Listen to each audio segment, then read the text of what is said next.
No one else is not muted. Okay, let's try this again.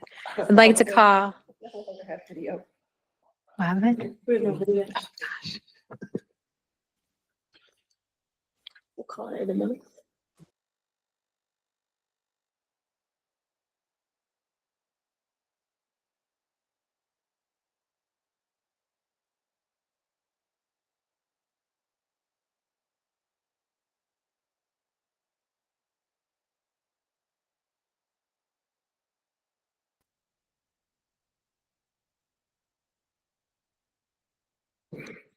We're back in business. All right, I'd like to call this meeting of the Newington Board of Education to order for Wednesday, October 16th. The time is 7:03 PM. Please rise for the pledge.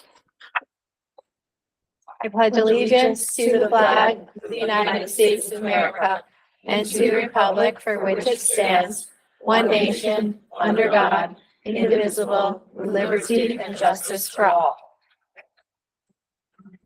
Deb, would you please call the roll? Mary B. Here. Brittany Cox.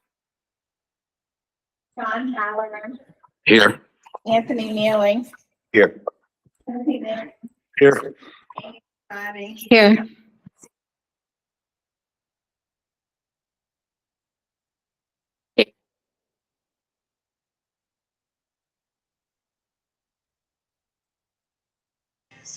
Here. Caps on. Anastasia, are you there? Yes, there's just no sound. We can't hear you. If you maybe turn up your your mic. Can you hear me now? It's still a little bit.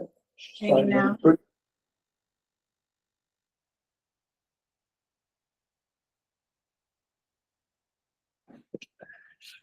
Okay, First on our agenda is the presentation, a resolution honoring school bus drivers. Mr. Barnes is here in the room. Resolution honoring Newington school bus drivers, October 16th, 2024. Whereas Wednesday, October 16th has been proclaimed as Newington School Bus Drivers Day. And whereas the Newington school bus drivers have shown dedication and conscientious performance when driving students to and from school and to special activities. And whereas the Newington school bus drivers have outstanding driving safety records. And whereas the Newington school bus drivers maintain a close working relationship with the school staff and parents. And whereas the Newington school bus drivers actively participate in community affairs and show a willingness to go above and beyond the workday. Therefore, we do hereby proclaim Wednesday, October 16th, 2024 as Newington School Bus Drivers Day. Be it resolved that we urge all the citizens of our community to join with us in actively expressing our gratitude to Newington school bus drivers on this very special day. Be it further resolved that the Secretary of the Newington Board of Education is directed to spread this resolution upon the minutes of this meeting and to provide a suitable copy for presentation.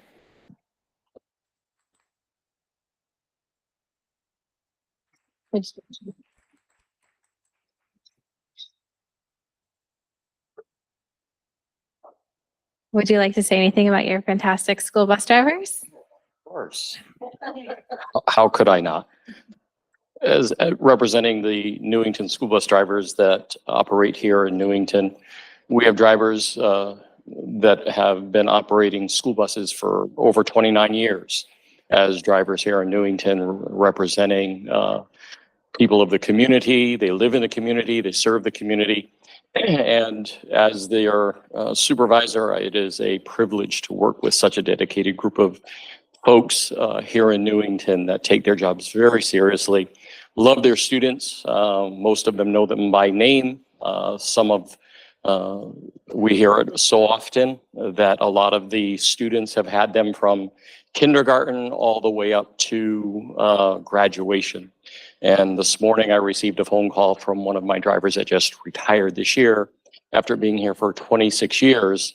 And it's also Boss's Day or something. So she called me from Florida to say good morning, and she wished me happy Boss's Day. So that was sort of an honor for me, but also today just being able to share with our drivers and the community and see all that they do. And the schools shared with our drivers today. We had trays of cookies, we had cards, we had keychains attached to signed cards by students and from the school. So it was a great opportunity. And do know that the drivers here are very dedicated to the operation and to the students and to the school district. Thank you. We pose for a picture. Photo op.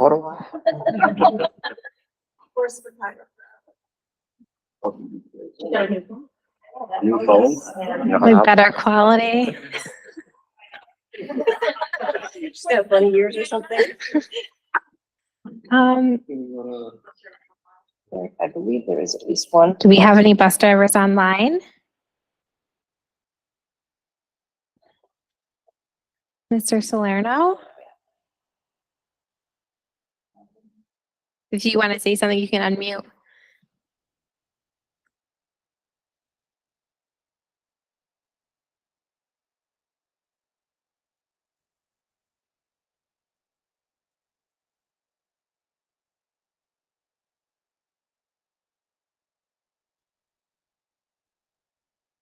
I'm sorry, we can't hear you. If you want to unmute, you can.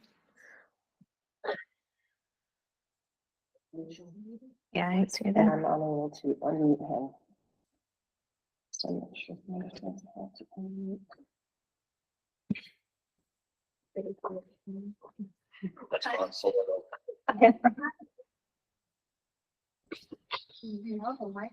All right, let's circle back. Yes. All right, the next our next item is the I voted winners.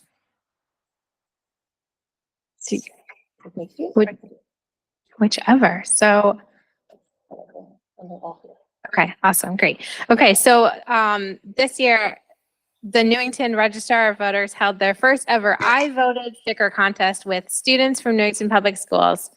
And we have certificates for our 3 winners who are up here.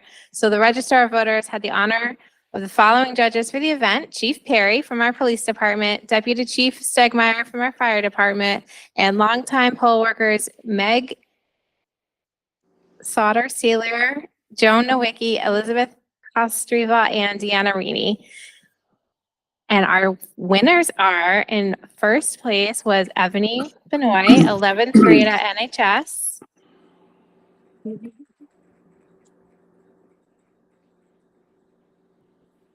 Second place was Corin Tate, 12th grade at NHS. And in third was Riley O'Neill, 5th grade at Martin Kellogg.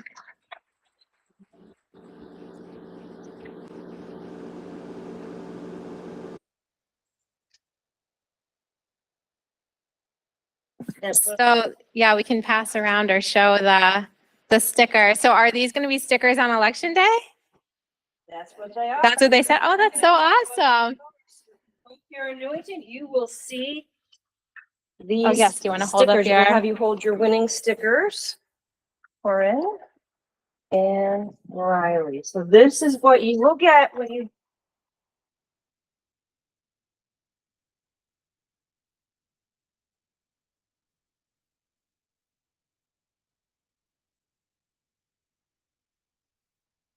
Congratulations. Very awesome artwork there. And then we have an everyday hero, and then we will circle back for comments from the board. I do this.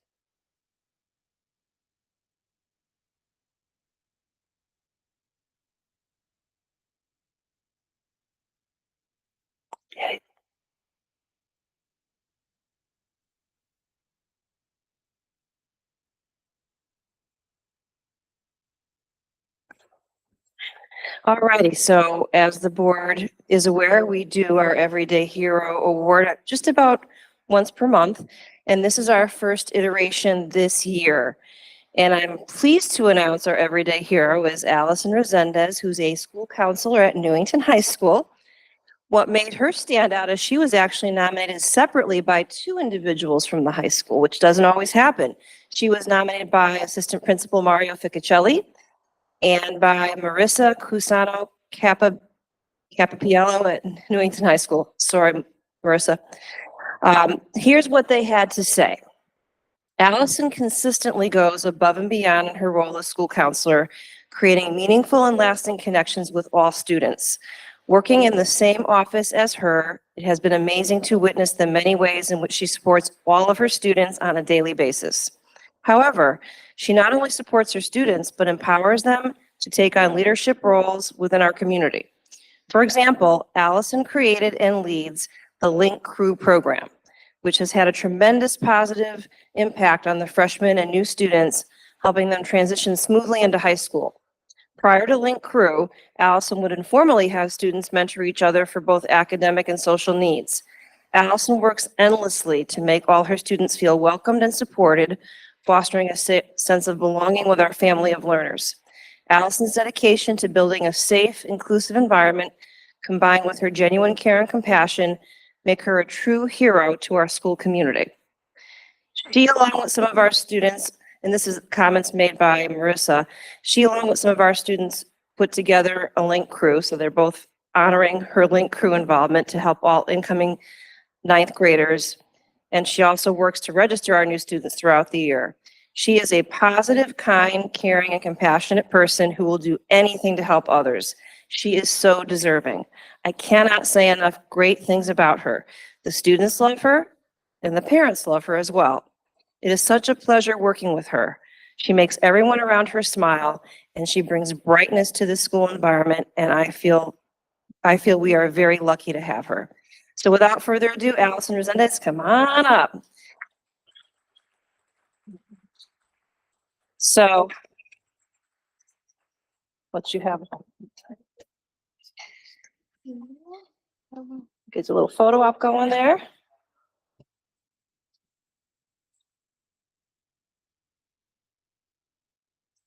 All right, let's see if you'd like to say a few words. There you go. First and foremost, I feel so fortunate that I get to work with amazing educators. We have amazing administration at Newington High School, who goes along with all the crazy ideas that myself and my co-counselor, Laura Sharmit, always have, and we're always bringing different ideas.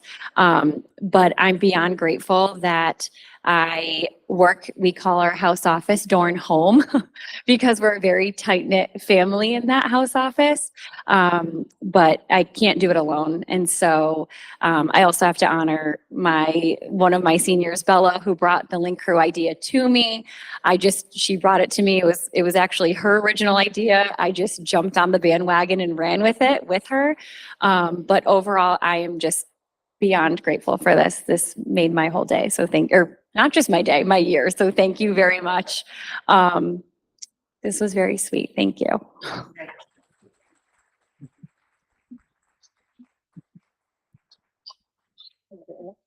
Well, in your chair, because we have Are there any more love coming your way. board members who would like to make a comment on any of our, Mr. Halloran? I always feel like it's necessary to comment for people to make the effort to do the right thing. To our bus drivers, we talked about it in the last meeting, having our own fleet has helped us avoid some issues other districts have had to deal with. But beyond that, what I hear and what I see when my kids get picked up from school every morning is the passion that everybody who works on the bus, maintains the bus, drives the bus, they genuinely care about what they do and how well they do it. And I think that's something special you don't get when you subcontract out your fleet. You don't get that personal sense of attention. So thank you.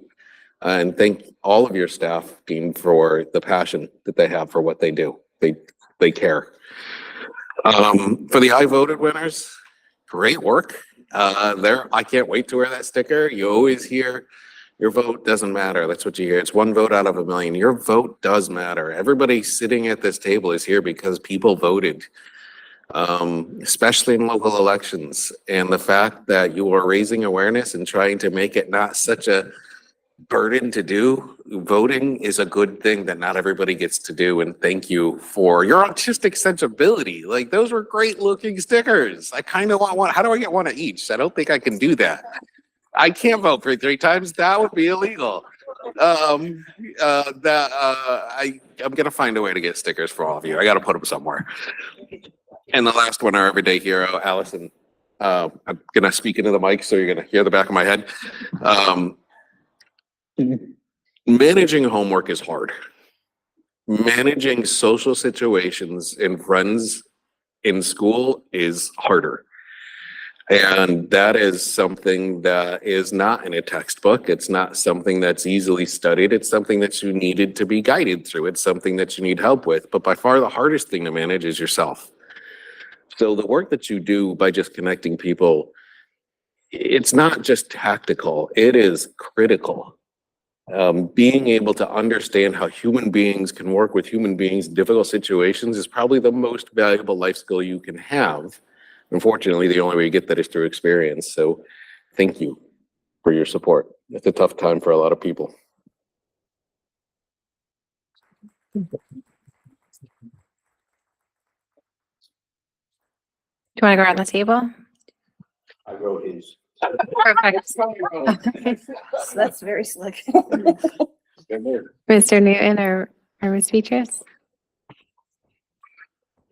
I work every day with your school bus drivers because I see them every day, and the work they do, it is seamless. People don't realize how important it is for the children to be picked up, to know who your children are. I've had them stop by and say, have you seen so-and-so? Because you know who your kids are on your route. And they're always looking for the kids if they're not where they should be. And to me, that's important for parents, for grandparents, to know that there's an extra set of eyes out there watching them. As far as you at the high school, I subbed at the high school in 1998 to 2001. Everything you can do for them helps. They have to know that they exist. That's going back 30, 40 years. It's not a new concept, but it was always a problem to get to get them involved and to continue the involvement. So for that, I thank you. The voting stickers, they might be collector items. You might already get all three. So, but other than that, everybody's done a good job. We spend a lot of time at meetings talking about some of our unsung heroes. We talk a lot about people that our students interact with every day in the classroom, but sometimes we don't always immediately come to mind some of the people who are just as important, but interact with our kids in different ways. So thank you and congratulations very, very much. Your hard work has not gone unnoticed or unappreciated, so thank you.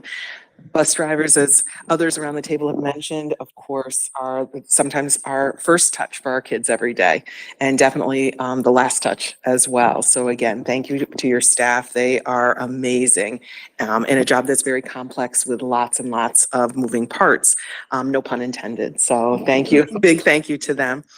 And to our voter stickers, my goodness, you hear it a lot, especially now. This is an election year.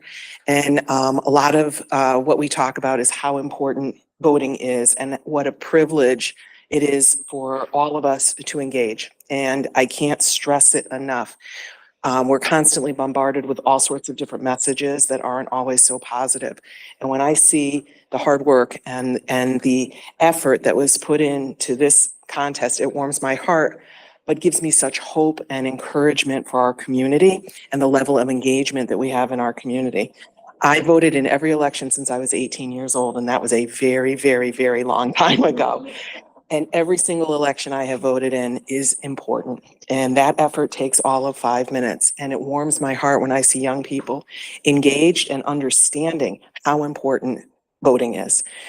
Our country couldn't exist as it does without the participation of all of our voters. And so again, I cannot thank you enough. I cannot tell you how impressed that I am. And I'm so excited to have you engaged at a young age. That level of enthusiasm and that knowledge is going to spread throughout our community, and our community can only get better and better because of it. So thank you very, very much. Well done.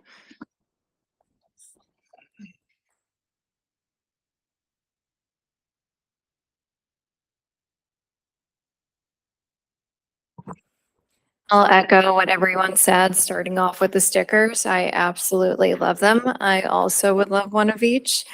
We can make that happen. That would be great. Bus drivers, I have to say, my commute every day, seeing all the bus drivers out, they do a great job. No one's speeding, no one I'm concerned about. I know sometimes, we look at other districts and we're like, what's going on? The bus drivers are very alert.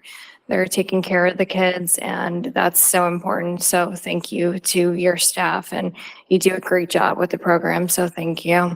And I can't imagine how difficult your job is, and I'm so glad we're here to just give thanks to you and everything you do.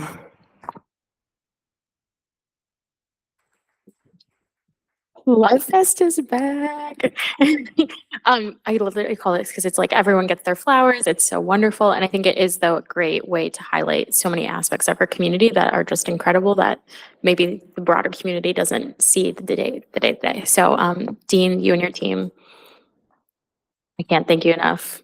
Over the years, we've had this day many times, but you deserve every day. I mean, it's one of those things because you're there every day, including, finding my cousin who got on the wrong bus the first day. Good job. But also I think just highlighting the amount of routes, we kind of had a good conversation last meeting, but what was it, over like 900 changes you had over the summer? This isn't like a regular 9-month gig, like you are doing everything over the summer. We have special ed routes, we have magnet school routes, we have every kind of route, field trips, sports, and the drain on the system already where there's a dearth and a need for bus drivers. Newington is always in a more secure place because of you, because of your staff, because of the dedication and loyalty they have for Newington. So I just want to say thank you and uplift the hard work that goes into it every day. It is not unnoticed. I think we've had an everyday hero, a couple of bus drivers as everyday heroes who have quite literally been there for students in some very not fun times. So I just want to say thank you for your work each and every day. to our school counselors in the schools, thank you so much. I'm Stoddard House Office, so it's like, no offense. But it really does show. I think we've had conversations, our student reps have brought up Link Crew in the past, and it's really great to hear it keep coming up, and then kind of the growth of the program. So not only thank you for what you do, but thank you for uplifting students and their ideas and giving credit to them too. I think that's one of the greatest things, is being able to empower our students to come up with the ideas and then watch them flourish. So thank you so much for doing that. And also to colleagues that nominated, I think it's one of the great things just to see the camaraderie there. We won't hold door and house against you, it's fine. And lastly, to our artists, thank you so much for not only contributing to our school in terms of your incredible talent, but to our community who's going to be able to see this. I just love seeing like the different themes. Like we have Connecticut Pride with the state bird and the state. I loved that. We had diverse pride, and then we had like patriotic pride. There was just like so many incredible themes of seeing America, the melting pot, and Connecticut, the state. And I just love to see all the different themes you all highlighted that I think are really important, and echoing it, how important voting is. So thank you for not only giving us a great view. I mean, I think that's just so unique. And I always like love taking a picture with my I voted sticker since I was like 3, which I didn't vote in. I just want to make that clear. But I just also think it's a great time to note that October 21st starts early voting. So thanks for giving us the time to say that. But congratulations to everybody, and thank you so much for all your contributions to our NPS school and the community writ large.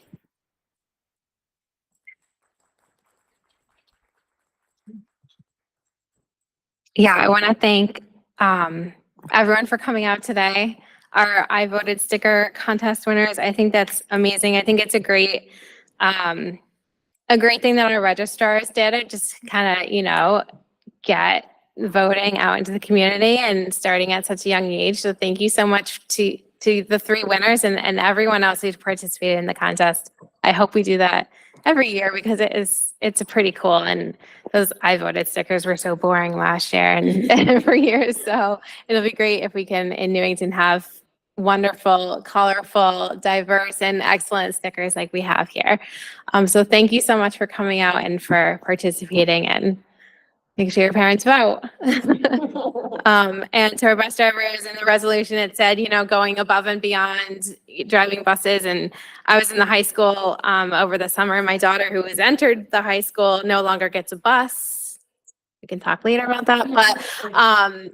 But she saw her bus driver and she's like, "It's Mr. Chris." And he was just there, I'm sure, delivering something or doing something for the school. So they're, they don't just drive the buses and take care of the students, but they are, there and willing to help with whatever needs to be done. So I'm sure that they're all, they do go above and beyond, and I've seen it. So it's, we're very lucky to have our drivers who care and love Newington, and Mr. Barnes also steps in and helps us drive. So this is for you as well.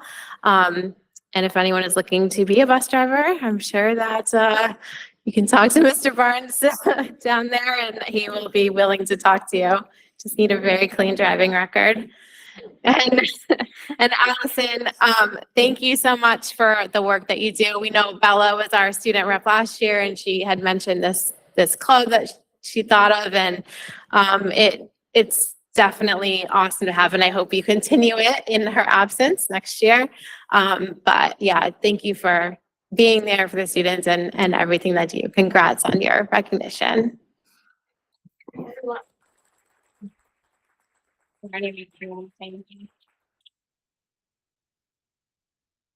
Just want to acknowledge. We did have a bus driver on the line, but he had trouble with his mute button. So if you could let him know, Mr. Barnes, Mr. Salerno was on the line, not Jay Salerno. His name is Robert Salerno. If Jay Salerno was on and couldn't unmute, we would have big issues. But if you could let him know, we acknowledge his skills, and sorry he couldn't unmute. And thank you to all our award winners this evening. Our stickers, we got to now come up with 3 stickers for every board member, but we'll work that out. And obviously, Ms. Resendez, the work that you do has clearly not gone unnoticed by your colleagues. So congratulations all.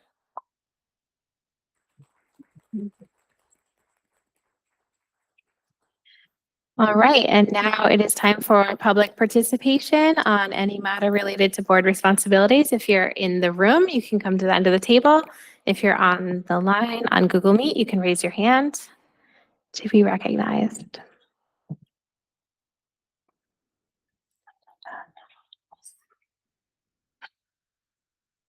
And if any of our special guests want to leave, now would be an appropriate time if you don't want to stick around for the meeting, but you are welcome to. Thank you.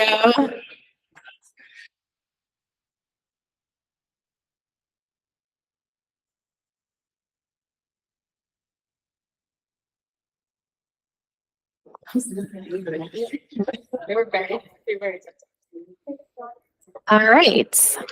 Let's see. Yeah, you can't leave yet. I'm sorry.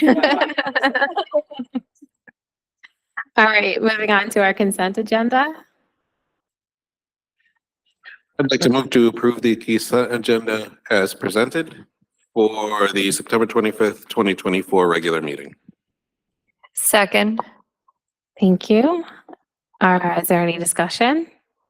All in favor? Aye. Any opposed? New business. We have committee reports. First up is our student representatives, Abby and Michael. Take it away. Hello, thank you for having us again. Let's get started with what's happening at Newington High School.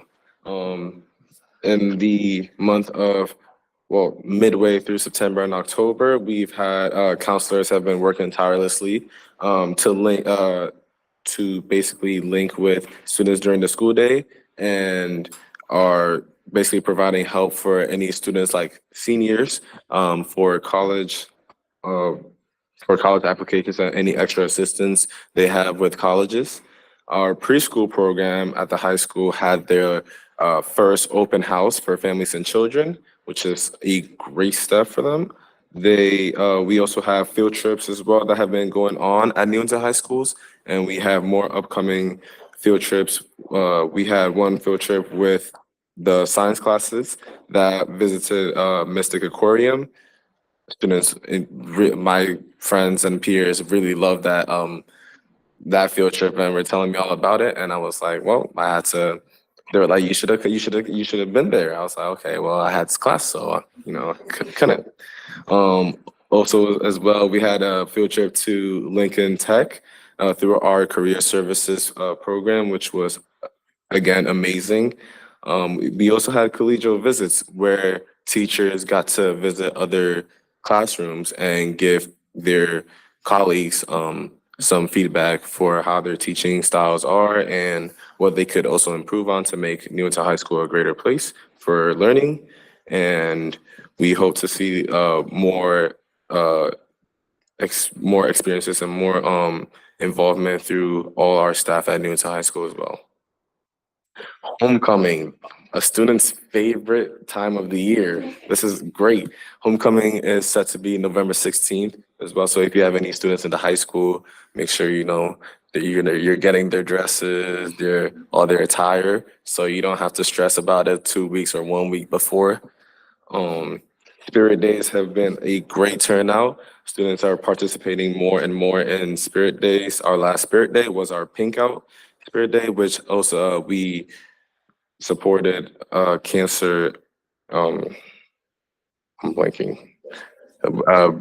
Cancer research. Yes, thank you. Our cancer research, and we just want to applaud everyone that is also involved in the cancer research, and just want to say thank you to them as well.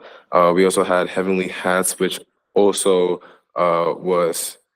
which we also had people donate $1 to wear hats during the school day to show their support to cancer fighters who have lost hair due to chemo or other medical conditions. And we're happy to say we will be donating over $600, which is great for student efforts. And PSATs, oh no. I personally don't have this problem, but Abby, I'm so sorry. Tomorrow, you will do great, PSATs are tomorrow for freshmen, sophomores, and juniors as well. Seniors are expected to stay at home and participate in senior activities such as college applications and college thinking and learning, and and have second meetings as well with counselors as well. And we also had our college fair as well, which was open to juniors and seniors, and we hosted 117 college reps from across the country, and they just basically talked about programs that they offer at their colleges as well, which was a great turnout. We saw a lot of students engaging with college reps, and they basically loved it. All the free stuff that they got as well was a bonus. And finally, we also have our Chris Herron Assembly. Chris Herron is a former NBA player who suffered with drug addiction, and he is coming to Newington October 23rd to talk about how his drug addiction was basically affected him and his career, and how drug addiction can be prevented with students at an early age as well. Hi. So I'm just going to start by talking about clubs that we have at the high school and some different updates. So Key Club, I think I talked about it the last time I was here. They're one of our volunteer clubs, and our members have started to volunteer at the elementary schools. They volunteered at the Run for Reagan and at the Kiwanis Flea Market. It's a really great opportunity for our students to get involved in the local community. And at the elementary schools, they'll help with the PTO, the ice cream socials, stuff like that.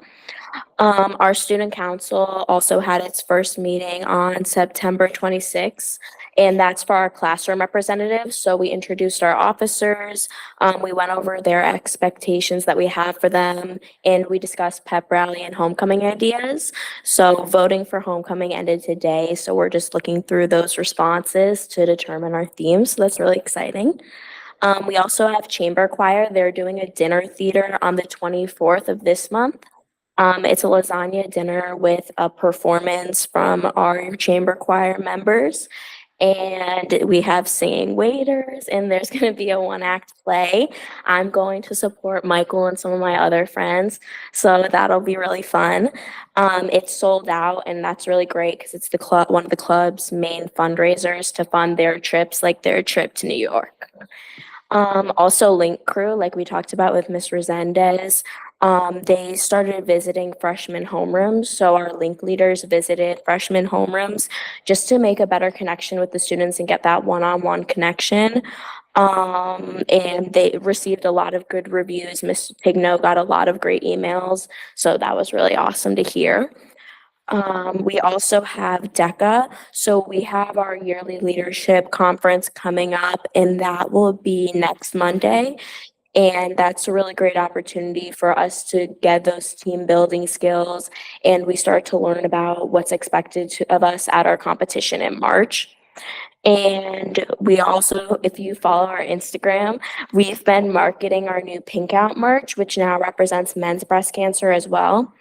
And our different sports teams and major clubs helped us. They made videos in the Pink Out merch, and that was really great to help promote it and to help make sales, because $1 of each item sold is going to cancer awareness and cancer research.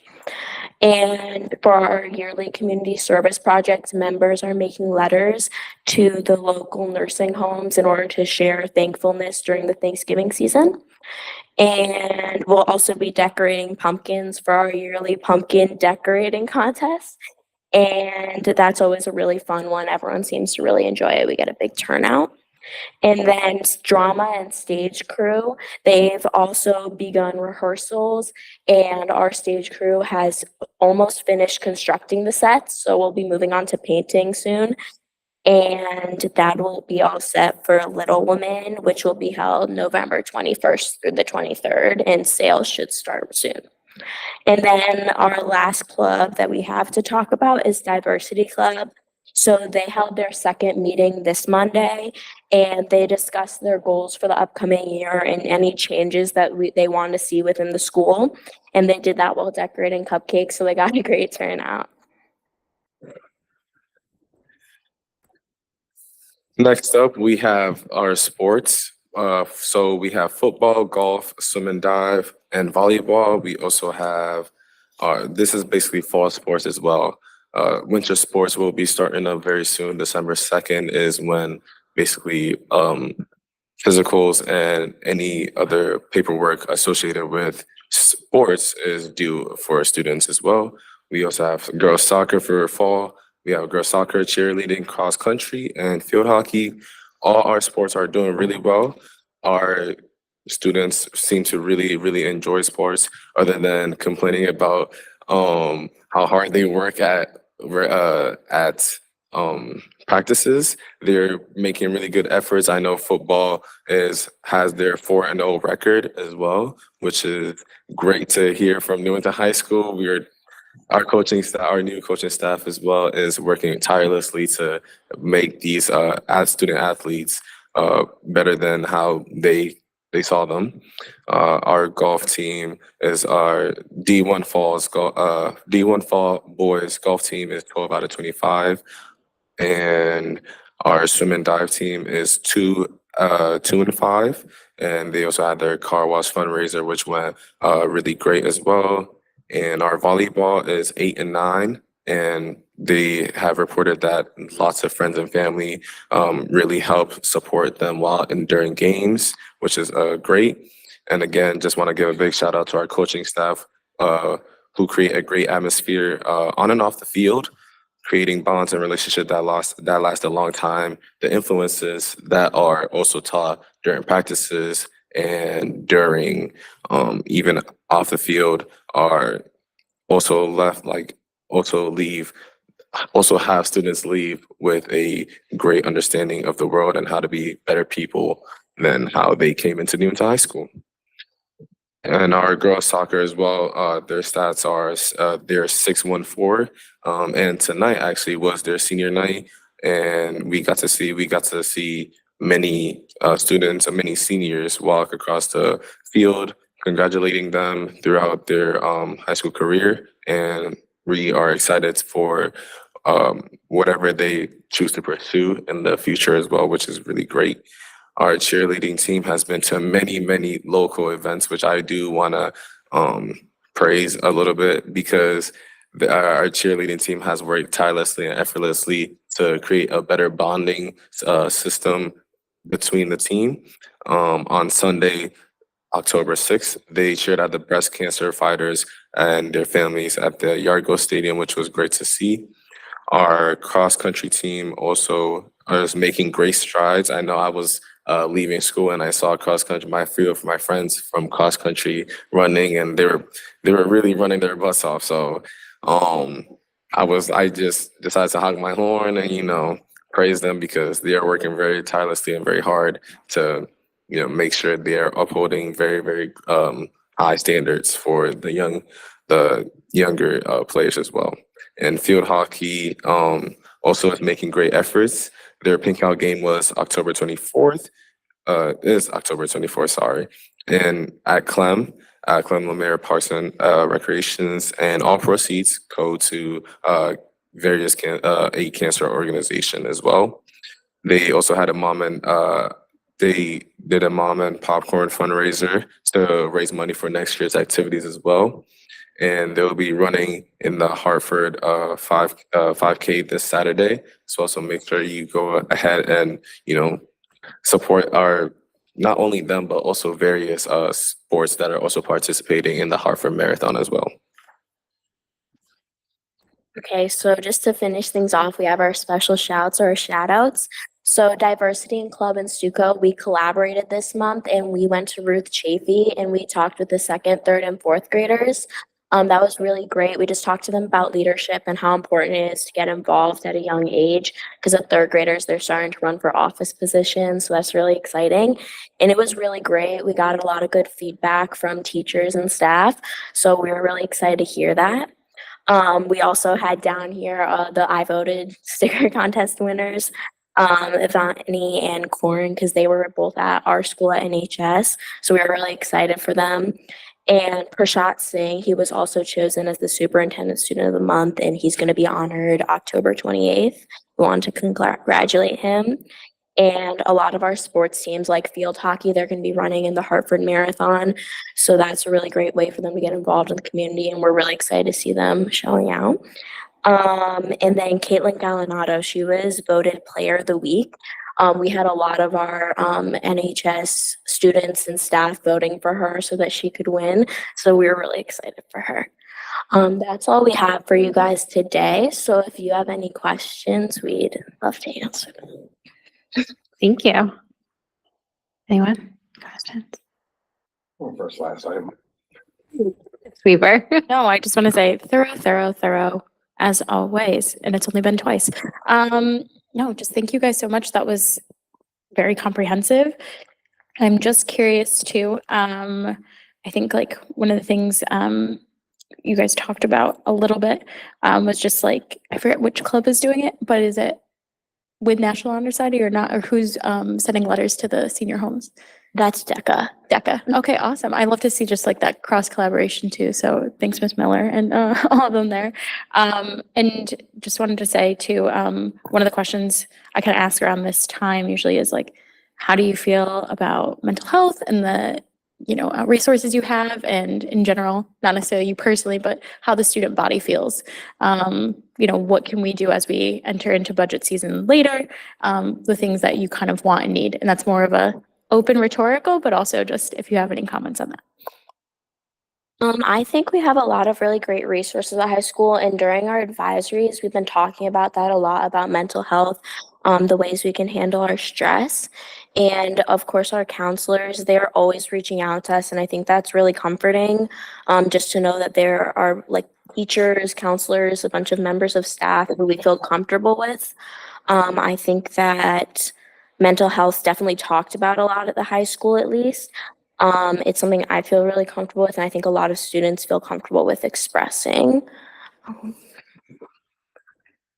I would like to comment more on this as a senior going through college applications and also having to deal with having a job and also having to do my schoolwork. A lot of teachers and counselors have reached out to me personally, and also I know a few of my peers have also got some questions and concerns from teachers as well. And not only just teachers, but also our custodians, our bus drivers as well. Also try to reach out to us, ask us how we are doing. So overall, staff is really great in supporting us and making sure we are okay and we are taking it one day at a time, because that is very important. And we are young, so we should really live in the moment and try our best to persevere through all our difficult times.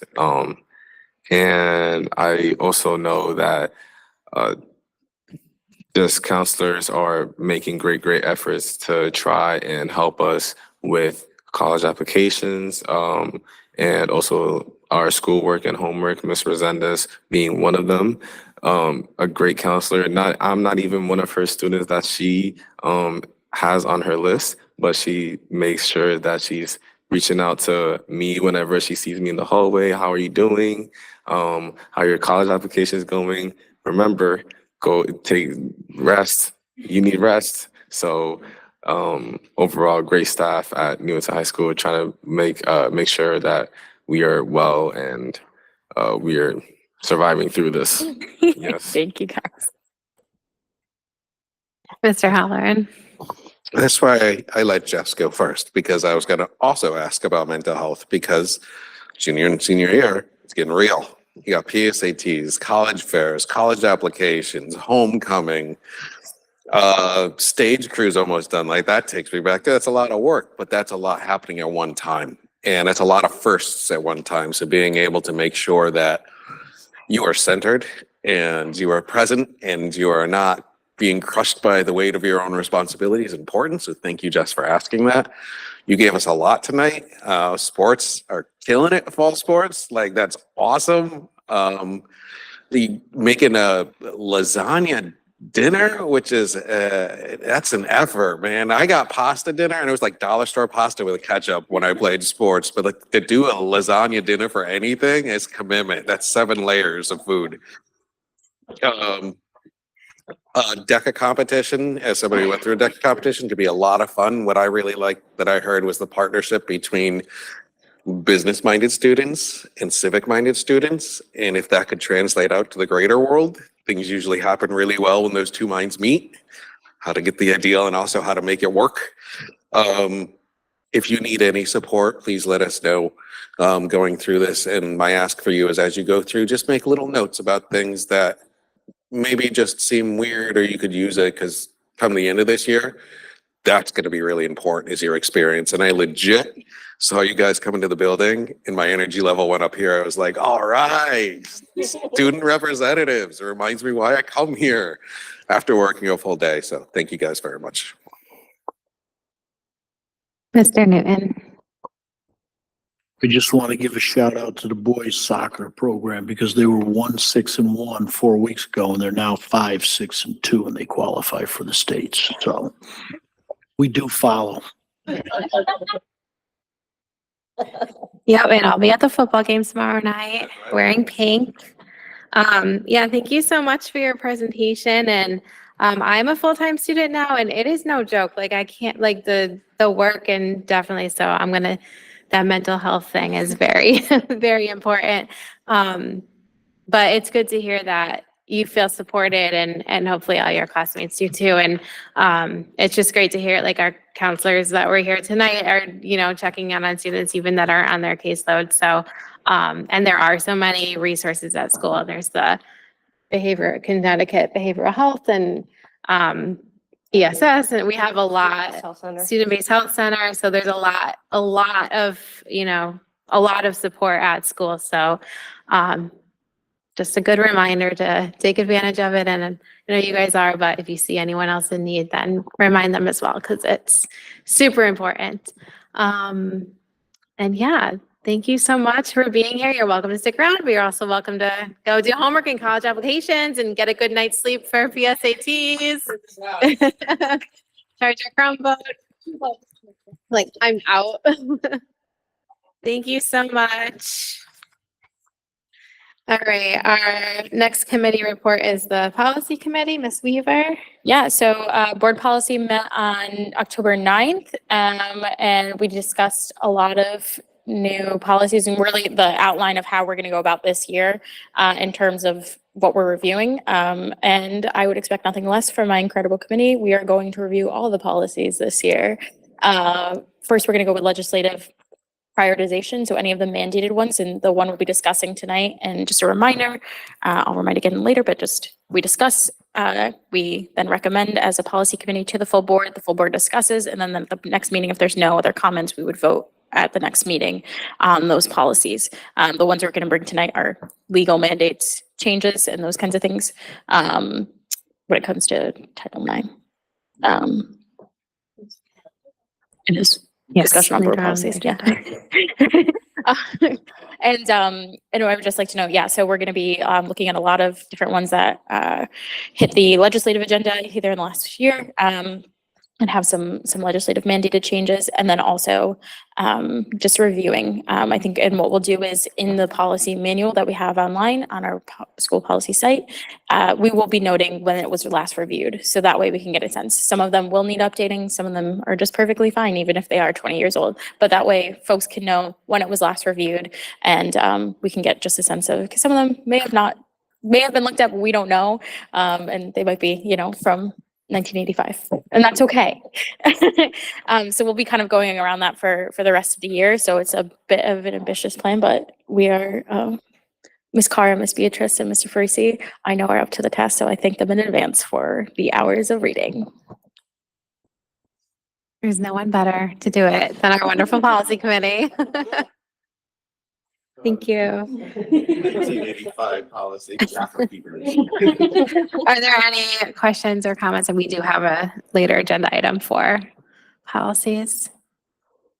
Good for now. Okay, Mr. Holleran, curriculum. Thank you. The curriculum committee met on 10/1. And first and foremost, I just want to thank Kristen Freeman for doing the heavy lifting on all of this and keeping the subcommittee informed and asking our questions. Sometimes we have to ask them twice to truly understand. But we pretty much set out the agenda we want to do for the 2024-2025 school year this year. Starting with getting feedback on the implementation of Benchmark Advance, which was the right to read. It's the reading program we chose to meet the right to read legislation, so we're in compliance. We want to include voices from multiple perspectives to see how that's going, including the curriculum director, literacy coaches, and teachers. So we have a pretty holistic view of how that's working. So far, it seems pretty good. But specifically, we want to know how equity is built into the program to make sure that it's fair and just for every student. That's important. We're going to conduct regular reviews of student performance data with our primary focus on opportunity gaps. And we want to do kind of a continual analysis on any lingering effects of the pandemic cohort to see how they're affecting that going forward. We will, to support the mission of designing opportunities that remove the predictability of achievement. I love how that's written. We want a regular review of efforts in different programs, social studies, math, science, to make sure that the curriculum is equitable, to make sure that it is not predetermining success. We're going to review graduation requirements and exploration of alternative to requirements to make sure that's fair, especially if English is a big requirement and it is not necessarily your first language, but you're totally competent to perform. We need to think about how fair that is to everyone. Updates on grow your own program efforts, professional learning provided to staff and how that translates to classroom practice. Opportunities for extended learning, including offerings in the Career Pathways program. And we want to have an in-depth review of distance performance index and school performance indexes. So really taking a look at curriculum and how it's supporting our mission as a school. Kristen, keep me honest. Did I miss anything? Great, thank you. I work for her. Our next meeting will be December 10th, and then we'll have another on January 4th, and we'll schedule the 2025 ones after that. Excellent. Are there any questions for our curriculum committee or comment? Another wonderful committee. Thank you so much for your work. All right. Next on the agenda is a discussion and possible action on the Lillian Klinger Memorial Garden. I will pick up that item. On September 11th, the board did hear from Susan Hilario, a former Patterson PTO member, who discussed her rationale for wanting to name the Patterson Garden in honor of Lillian Klinger, who passed away very unexpectedly in 2019. And in honor of her and her family, she's been thinking about this for quite some time, and COVID got in the way. But long story short, she's done, as you know from her presentation a few weeks ago, has done some homework. In the meantime, she has worked with Mr. Jacomowitz about, what are some realistic and reasonable things that we can do. I believe they met over at Patterson recently. Did that actually happen, Mr. Jacomowitz, or is that pending? Today. Perfect. Anything you want to add about today's outcomes? I also had a meeting 2 weeks ago with the fire marshal's office, and they're going to give us updated guidance as far as the boundaries of what we can and can't do in the space. That way, nobody starts off going down the wrong path and has to redo it. I'm expecting that within a week or so from their office.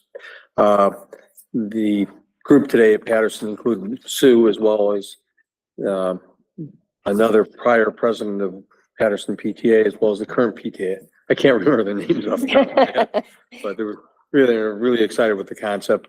They recognize the realities of the boundaries that'll be placed on it, and they've had some really good ideas. They're very happy with trying to make it nice and make it sustainable for this particular endeavor.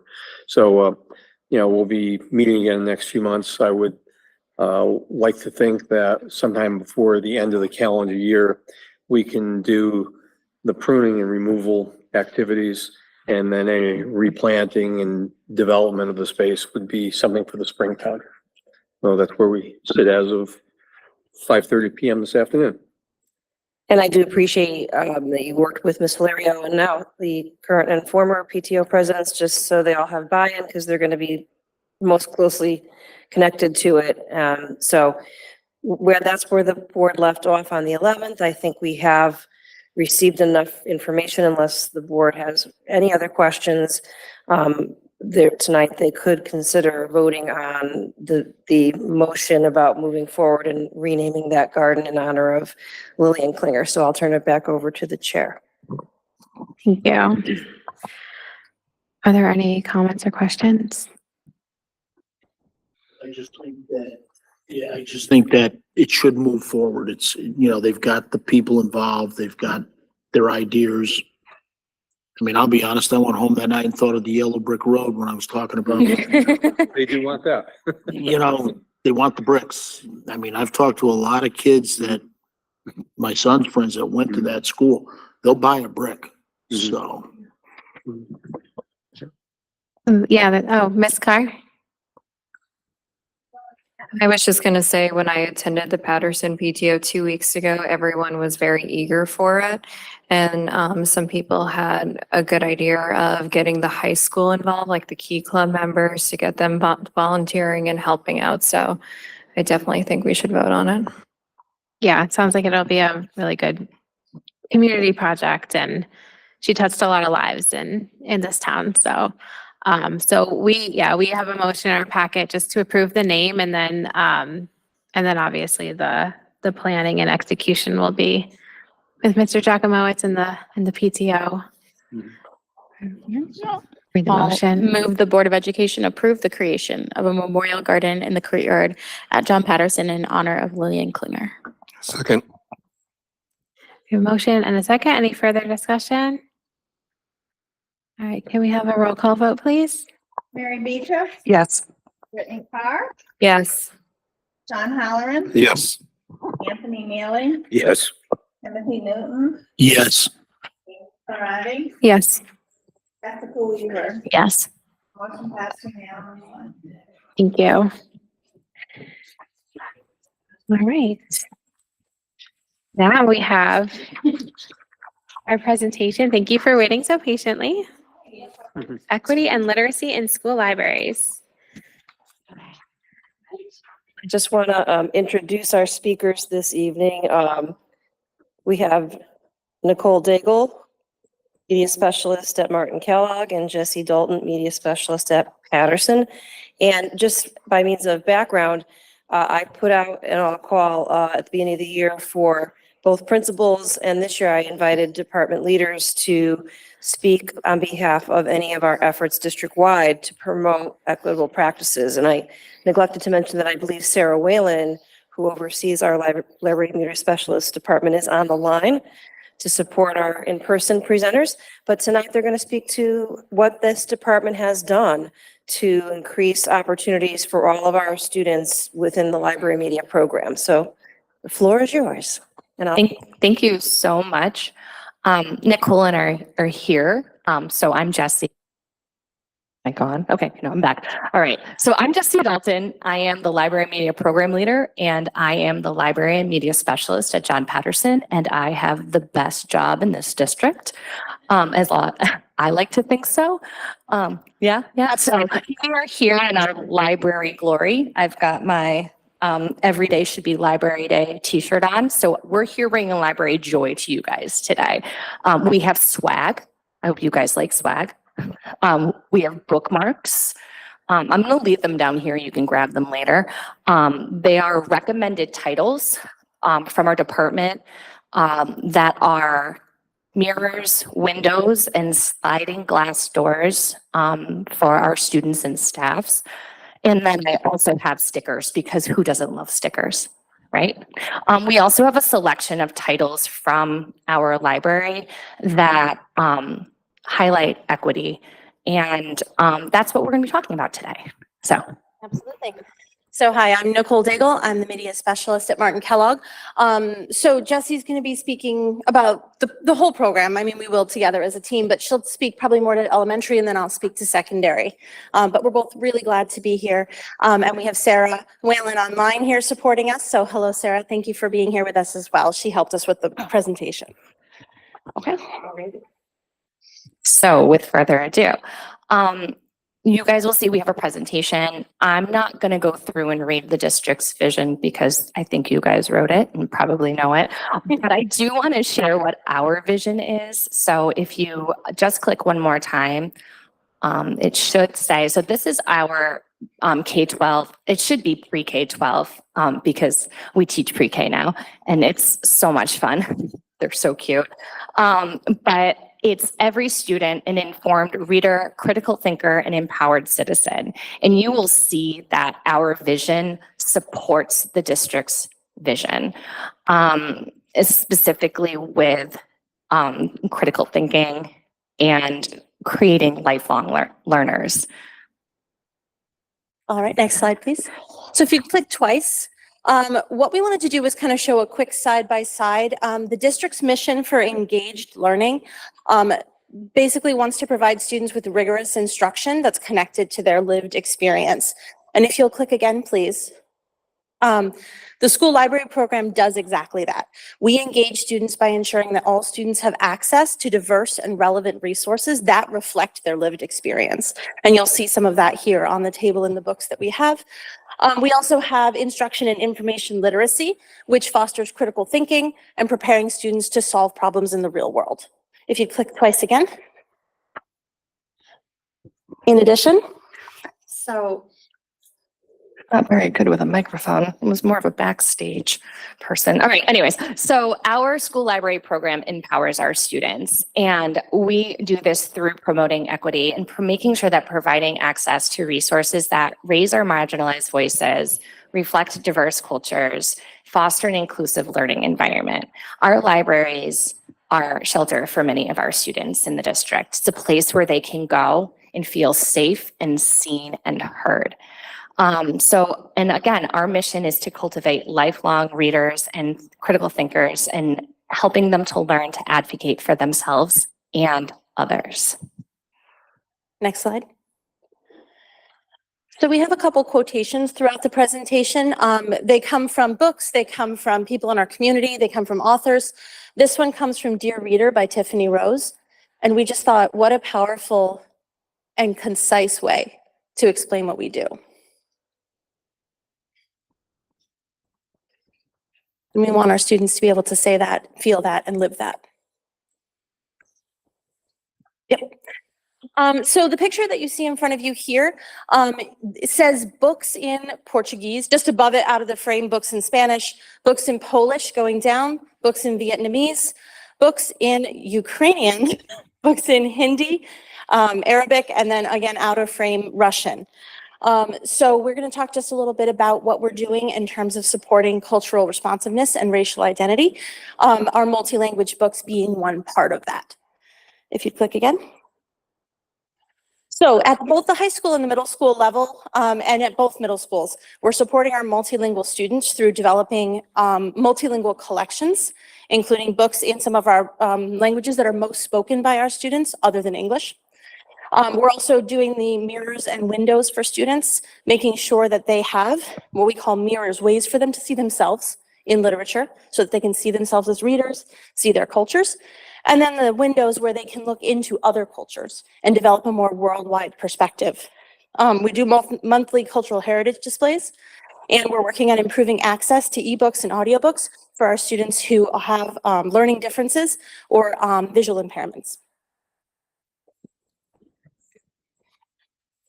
All right, so on the elementary level, we are also supporting our multilingual learners as well as in terms of cultural responsiveness, all of our students.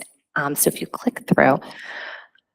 All right, so we also have developed a collection of books for our multilingual students. One thing that we have done since this is actually one of the one of the things I love most about my job is our close partnership with Lucy Robbins Wells.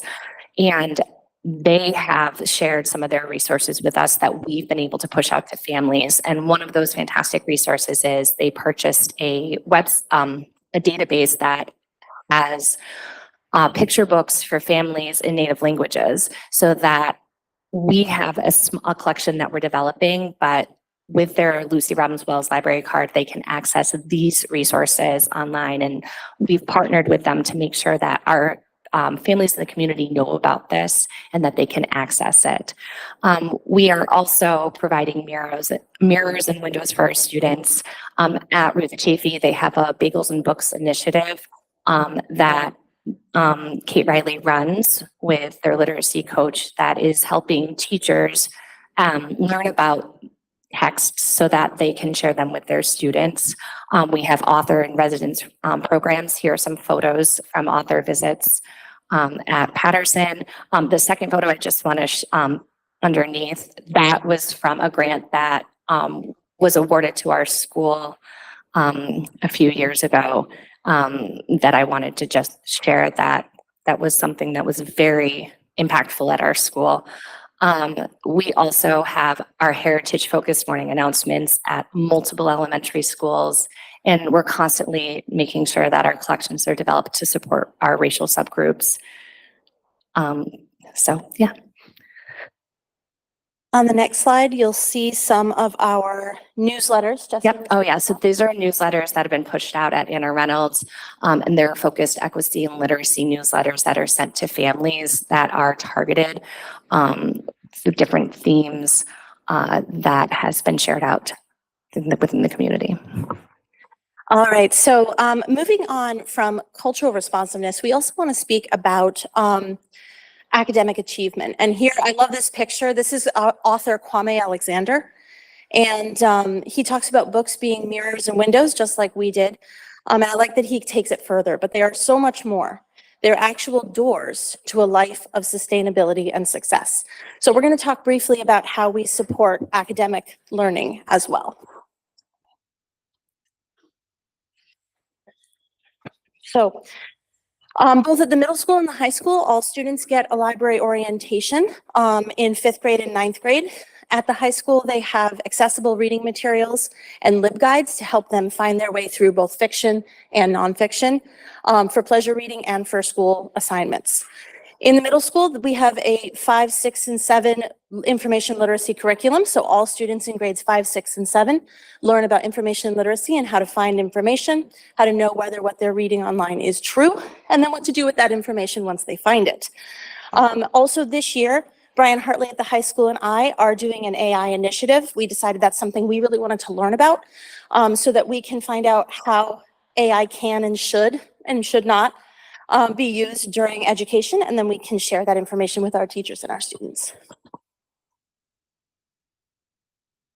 So at the elementary level, we are working within our community to help our students build some public speaking opportunities through our morning announcements at multiple elementary schools. We've got maker spaces going on First Chapter Friday, which is a program that introduces students to diverse chapter books by just reading one chapter every Friday. We have at Patterson, we have March Madness, which helps to expose students to diverse authors and texts. It is the most fun thing that we do at our school. Here's our example of our bracket. We've got extension groups at all of our elementary schools focused on different topics such as cultural storytelling, writing, garden study. And if you ever happen to walk into Ruth Chafee at any given morning, you're going to see a library full of students with their big daily book exchange program. We all run book exchange different within our schools. And Ruth Chafee, they have theirs at one of their opportunities in the morning, and it is a bustling time. And I do not know how Kate Riley can do it. She's a magician, and very grateful for her and what she's doing in that school to promote reading. All right, I'm keeping an eye on our timer that I have running here, so we're going to try to wrap up. But we wanted to make sure that we also shared this quote from Dr. Hairston: "Libraries are great equalizers." Our students who have access to the library program, that it's not dependent on any particular teacher, any particular program, any particular curriculum. All students have access to the library and all students can benefit from what's there, particularly because we're focusing on making sure that our collection represents all of our students. So the next slides are pretty wordy. If you just click to the next one, we're going to skim. But I wanted to talk a little bit about how we are doing deep collection analysis and circulation tracking so that we can figure out what the students are checking out, what they're interested in. We can look at the collection and see where the needs are, and then that's where we can allocate our funds, we can allocate our time and attention to meeting the needs of all of our students. We've learned quite a bit in terms of collection and analysis about where our holes are, and we have a dedicated plan to make improvements, specifically with our racial subgroups and our ML learners. We have interest inventories as well, which allows students to tell us what they're interested in. It's just a real quick form, and it enhances readers' advisory, and it's also informing our collection development. So there's student voice and choice in addition to the way that we're looking at the data. Next slide. So by using this data, some of our key outcomes are increased diversity in the reading materials that we're providing to students, improved access to culturally relevant books, as we have mentioned, and we are seeing higher engagement, particularly from Black and Hispanic students who may not have seen themselves in the library collection in the past, but who certainly are now and will continue to. And this is just a piece of research. There's lots of research out there, but strong school library programs are proven to help close the achievement gap, particularly where the school library programs are staffed by a full-time librarian in each school, like we have here in Newington, and when those librarians are doing the kinds of things that we've been doing. And we've done the research on that so that we can know that what we're doing will be effective. All right. So in terms of the impact of our cultural responsive initiatives, we've increased representation of diverse authors and perspectives. As we've mentioned, we have a selection of texts here, which is just a very, very small amount of what we've done. We've enhanced student engagement, making sure that, again, they have mirrors, windows, and sliding glass doors, and that they are able to engage with these materials. We are working towards further improving language support and greater awareness of cultural heritage and diversity. And we'll leave these books here until the end of the meeting. If we encourage you to come and take a look at what we have, and we'll be handing out some materials once we finish speaking as well. And we're just going to leave you with a final thought. One more slide. Oh, right, forgot about this one. So these are this one's Two more thoughts. This is the important one, Nicole. So here are our next steps and our future goals. So we are going to continue to expand our diverse collections. We're enhancing data collection and analysis for targeted interventions. We're increasing community partnership for literacy supports.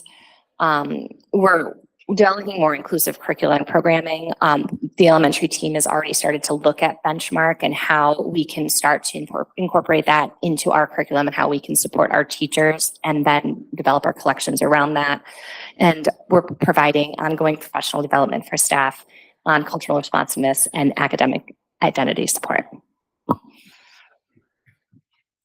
And here is your final thought.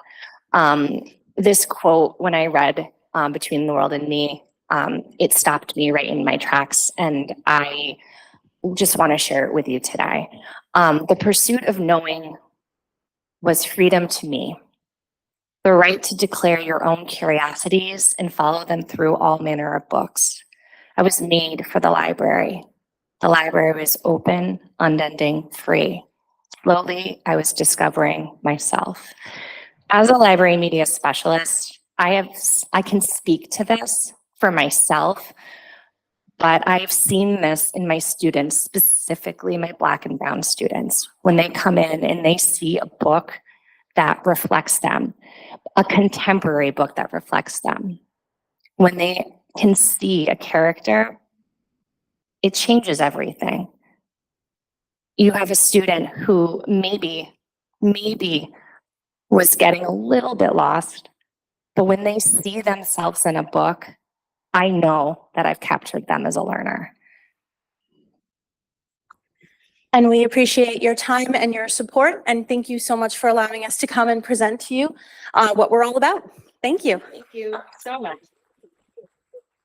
There's stickers and bookmarks. So I'm just gonna. Are there any comments or questions, Ms. Beatrice? I cannot thank you enough. This presentation spoke to me in my core. I am a reader, always have been.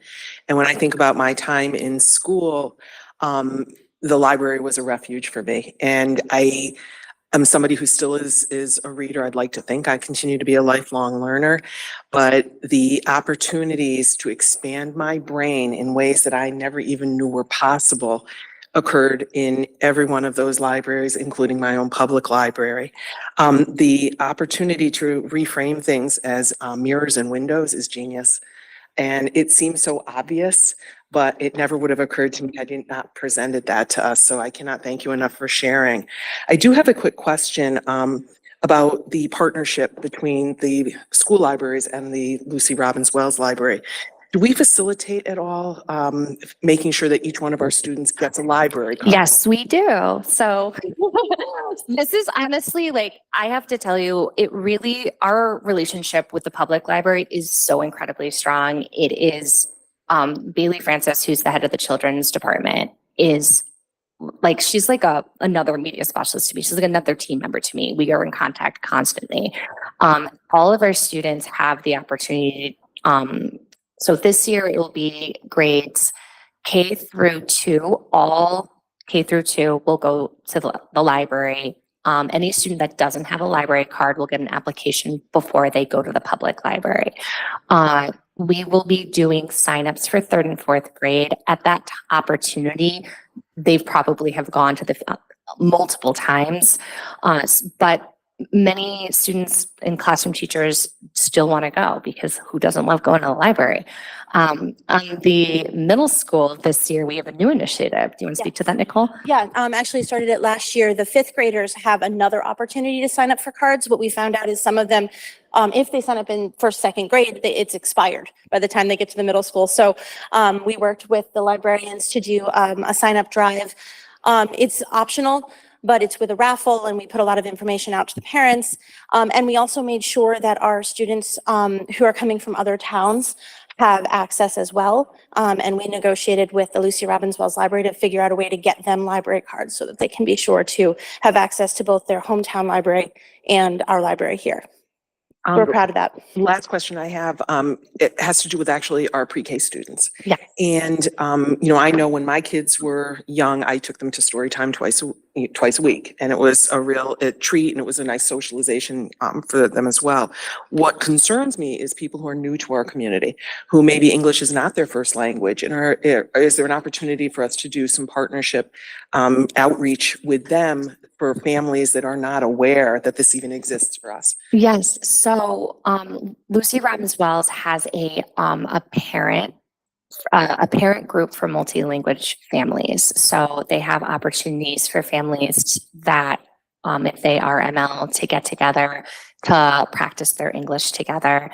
And we do, through Parent Square, push a lot of information out that does get translated so that, and that is pre-K, at least on the elementary school, it's all the way up. So anything, as long as we're embedding it right into Parent Square, it should be translated into their native language. Yes, in addition to that, Tom Myler, who's the program leader for the ML department, he also has a relationship with Lucy Wells Library, and they do programming over the summer. So it's sort of targeted for our families that are new to the United States, but it is open to all families, not just for reading, but for like fun summer things like bocce games and, little social get-togethers, just to help folks who are new to Newington and new to this country to just build a sense of community, and maybe kids get to know one another as well. So just another way that the library partners to support the multilingual families. Mr. Holleran. Knowledge is power is probably one of the truest statements that I've ever heard. And there are these places who have literal mountains of free knowledge out there called libraries. But I think the issue is the accessibility to that knowledge. I truly commend your efforts for making sure that everyone sees themselves.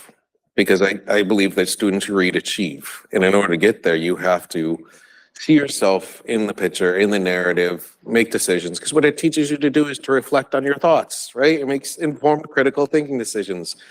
And in regards to accessibility, the one thing I didn't hear, and maybe our population doesn't support it, do we have anything to support anybody with an impairment, a disability, large print, braille, anything like that? We are working on it. One of the things that we've really been expanding is our audiobook collection, which is great for students with visual impairments, but it's also great for students with learning differences. So that's where we're putting our energies right now.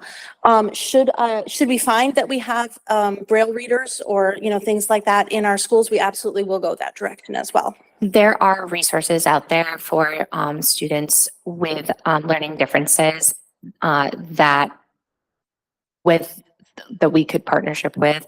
One thing that we do have access to, specifically because our students all have library cards, they have access to Hoopla, they have access to Livy, which again, Sora as well, with Sora is embedded directly into our library catalog.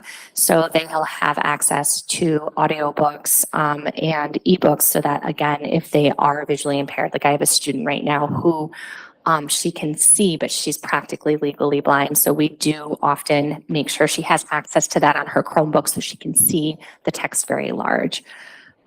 So yeah, and we're working toward making sure we're expanding that. Ms. Weaver. Thank you so much. I'm obviously biased because I think Ms. Staples is one of the best media specialists ever, not because I had her, but no, it's great to see the evolution, to see when I was in school and then to know the impact and to hear the stories of the students, right? Not only are you collecting the data, but through the anecdotes that you get, right? You can really see it. So I'm so glad to hear about the engagement. I remember it's like the first time in the high school it was female authors, and I was like, that's what I wanted to read. Like, that's what I was excited about. And I think it just brings back some of the comments that Zerda Hammond made back at Convocation about just creating a reader, and you're creating that lifelong learner, and just having that reflected so accurately here is just one of the most incredible things to see. And also just to see the impact and work that you're doing, like the dedication by our staff. So I'm so grateful for that. And I just kind of wanted to maybe ask you could come back sometime too. I'm curious about the AI stuff, especially like we made a policy, which was very general. And as we I think just speaking to, world now versus when I was in school and versus where it will be in 10 years, and what that will look like and how we navigate and challenge that to continually meet children where they're at, which I know we are doing, but as this world evolves, would love to hear more about how that data collection goes, how that engagement looks, and then also how to navigate that, because we definitely don't have the answers. So always curious from those on the ground what that looks like. Thank you. Yes, and I would love to come back and talk about that. I'm signed up for a 10-session workshop, as well as a conference. The Connecticut Association of School Librarians will have presentations at their conference. So I'm going to learn as much as I can and then try to come back to you with it. Literally don't know more hardworking people. I just love it. Yes, lifelong learner right there. I remember it must have been a couple years ago. I think Miss Whalen, you were there, and Miss Freeman, and you were talking about ELA books and windows and mirrors, and how important that was for our students to just in their ELA classes to see themselves, and so there was a lot of effort just in the curriculum department. So I'm really excited about the media efforts to expand that as well, and just really focus on, because we have so many different students and so many different cultures, and just highlighting books from each culture every month or whatever you're doing, and expanding the collection. I just applaud you for that. And I'm just keep hitting my mic. I'm sorry. And just really being aware and using, like you were saying, using the data to show like what students are interested in and all of that. So I just think this is it was an excellent presentation. Thank you so much for coming. And just question, we do budget obviously for new books periodically. And I know like generally like, one or couple schools will get, or a couple levels will get a chunk every year, but will this effort, obviously it's not going to happen overnight, but will this effort require larger book budgets? Like, what do you? Did you notice what do you both grabbed our mics? Are we going to say yes, please? In Yes, unison? okay. Yes, please. So I don't, so library books do cost different than regular trade books, because when you purchase a library book, and you'll see some of them here, like for example, this one, Eyes That Kiss in the Corners, is a beautiful book, by the way. Just hold on a second. Sorry, book nerd here. Look at these end papers. They're just absolutely beautiful. But the way that this book is made, it's called library bound, and it's bound so that it lasts, so that so as many kids can get their hands on it as possible.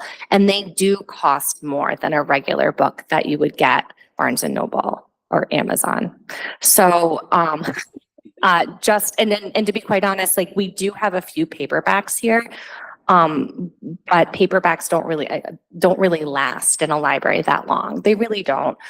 So I will say that yes, because we want them to last.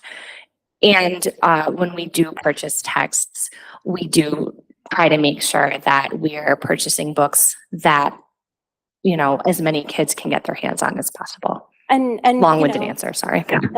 And we do make very targeted and well-considered purchasing decisions, So, I guess it's a good time to assure you that the budget money does go to books that we've thought about. We're, looking at our data, looking at our kids, filling in the gaps, finding things that they're going to enjoy. If we can find books that are popular books, like this is a copy of Diary of the Wimpy Kid in Arabic or other languages, we do that.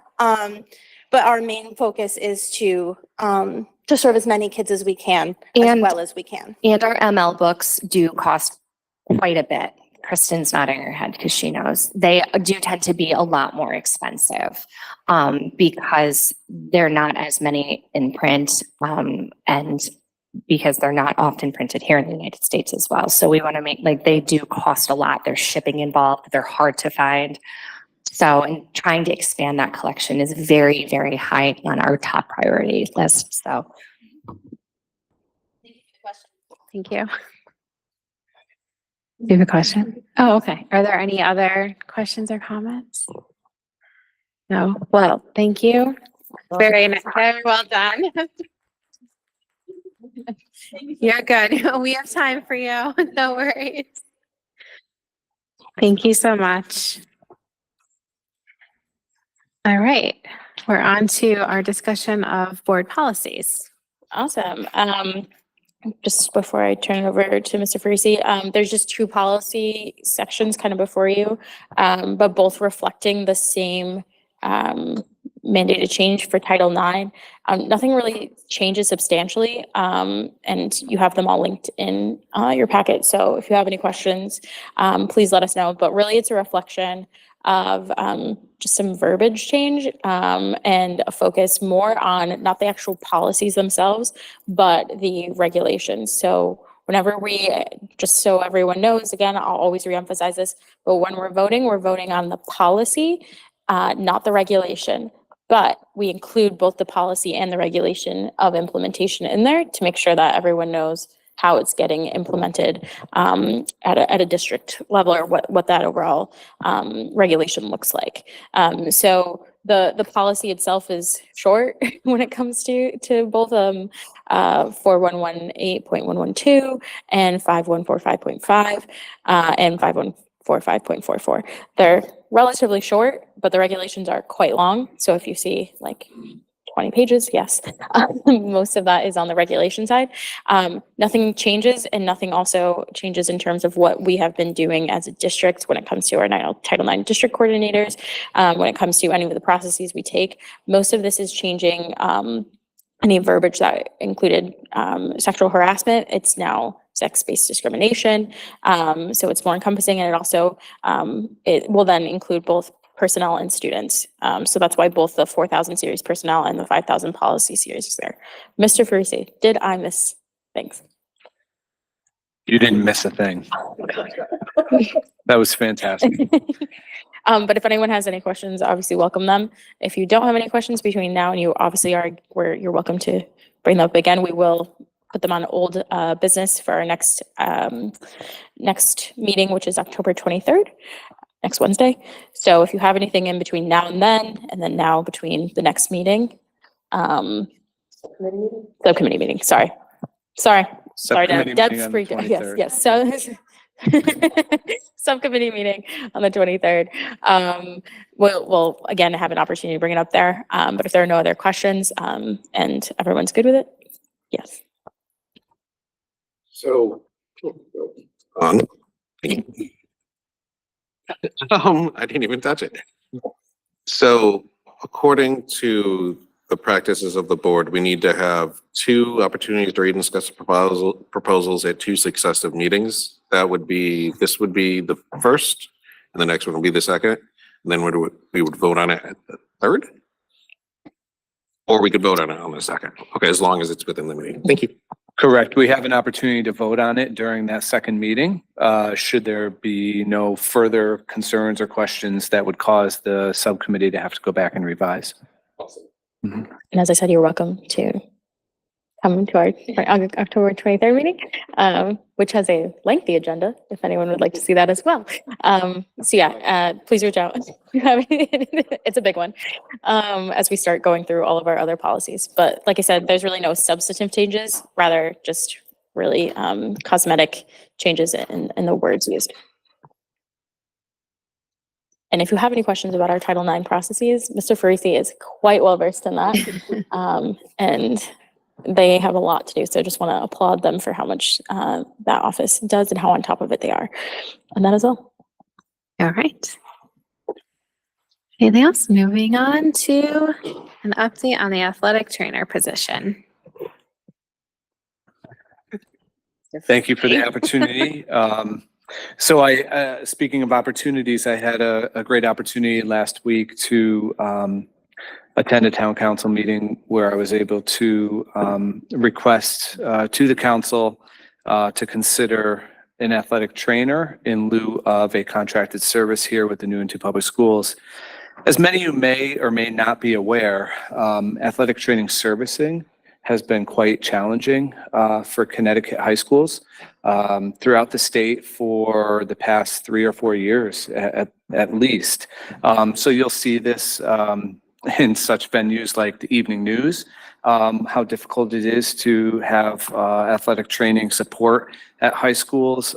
There are many articles and papers written in the newspaper, articles in the newspaper and from our CIAC, our Connecticut Interscholastic Athletic Conference, about the challenges and the shortages that Connecticut public schools are facing with athletic trainers to support our student athletes. So we had an opportunity to just provide the town council with an update about that, request an opportunity to put an administrative position, which is called an A5 in the way the council positions non-certified staff for the school system in their to add that to the administrative groupings. And we provided also a job description and a salary range for a posting and a potential posting draft, what that would look like. The council was fabulous in their response with many good questions, and also asked for a couple enhancements to what I had presented. And so I offered that to the town manager and council 2 days later, which will then be again revisited this coming Tuesday for potential vote. So That's kind of where we are with an update on the athletic training services. If I were to share with you a little more background on where we are at Newington High School. Currently, we are struggling to have an athletic trainer attend all events.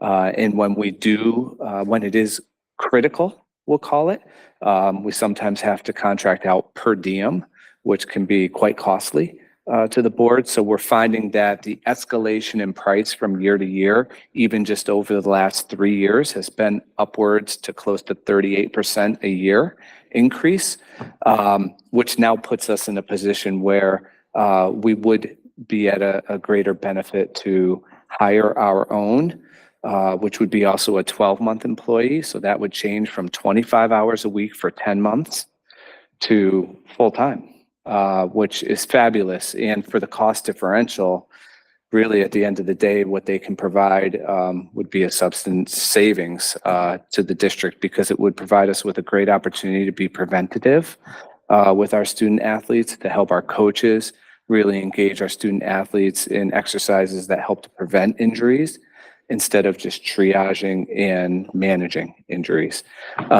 It'll also help us with having someone consistent who can support our coaches, who can support our athletes, and who can support our families when students do get injured, through the process of ensuring that they are seen by a physician, and then their return to care is available, ready, and secure for them to be able to do so in a really good way. So we feel like this is a magnificent opportunity.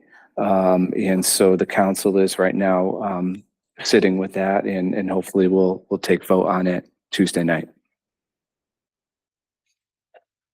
Ms. Weaver? Just for clarity's sake, once or if approved, how does that come out of our budget though? Just to be clear, so people know. Yes, thank you. It currently resides in our budget for the contracted service. It would reside in our budget again for a full-time employee. Right now it is about a 70-30 split, I believe, between our operating budget and the other 30 that we pay through monies received through like concession, ticket sales, and such. So we would continue to look at that model to be able to manage the cost of this employee. At this time right now, we are less one employee in the staffing realm, and we would be able to kind of reallocate these resources to cover this initial cost up front to acquire an athletic trainer. So that way it would not be an overall impact on the board's budget at this time. Love hearing that too. Is there any other districts that are kind of doing this model or have done this model in the last year? Yes. So part of the presentation last week was to share about 8 different districts and the average kind of expenditure to acquire an athletic trainer full-time in their district. So yes, there are. Again, the CIAC back in February 2024 issued a statement letter to all public schools saying that this is the direction that you should be going. It is in the best interest of your student athletes and your community to ensure their safety and preventative maintenance for the athletes. And sorry, last one. Does this, I know we talked about it at budget season last time because athletics went way up, and Mr. Myers kind of echoed the same sentiment. We need them and EMS at football games, or is it, I just couldn't remember, we needed like some presence, or we need an athletic trainer at some of the games. It's not required maybe, but advised. And if we're like how that works, I just remember there needed to be a lot of presence at football games and other contact sport like ones.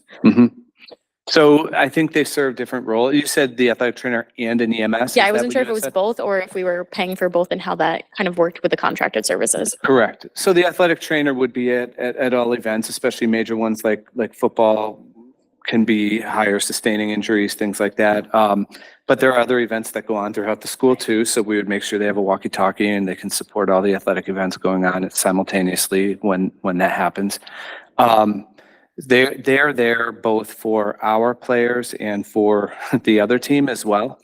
the visiting players. So when we go somewhere, when we don't have an athletic trainer on staff, which is becoming more frequent right now, our players aren't prepared to go and compete outside of Newington, maybe taped up or in the best way possible that they need to be. So we need to call the other district and see if they have an athletic trainer who can also service our students right now. So we would want to, again, be able to be positioned to manage all of that in-house.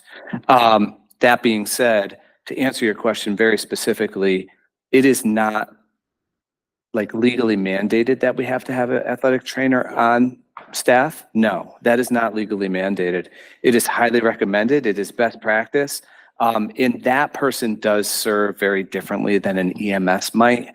An EMS would really, do the triage in the moment, but also take the player away if necessary, where an athletic trainer can kind of intervene and also potentially manage the situation at hand without EMS having, or an ambulance having to come and take the player away.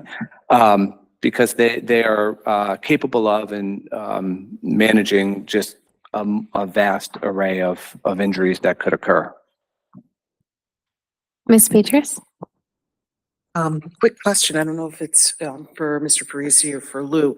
Does our lack of staffing in this way impact any cost for insurance? In other words, are insurance costs to the district higher because we are a little bit lacking in that area, or would they decrease once we have that full-time person? Yeah. The answer is no to that. It's not sensitive to that particular factor.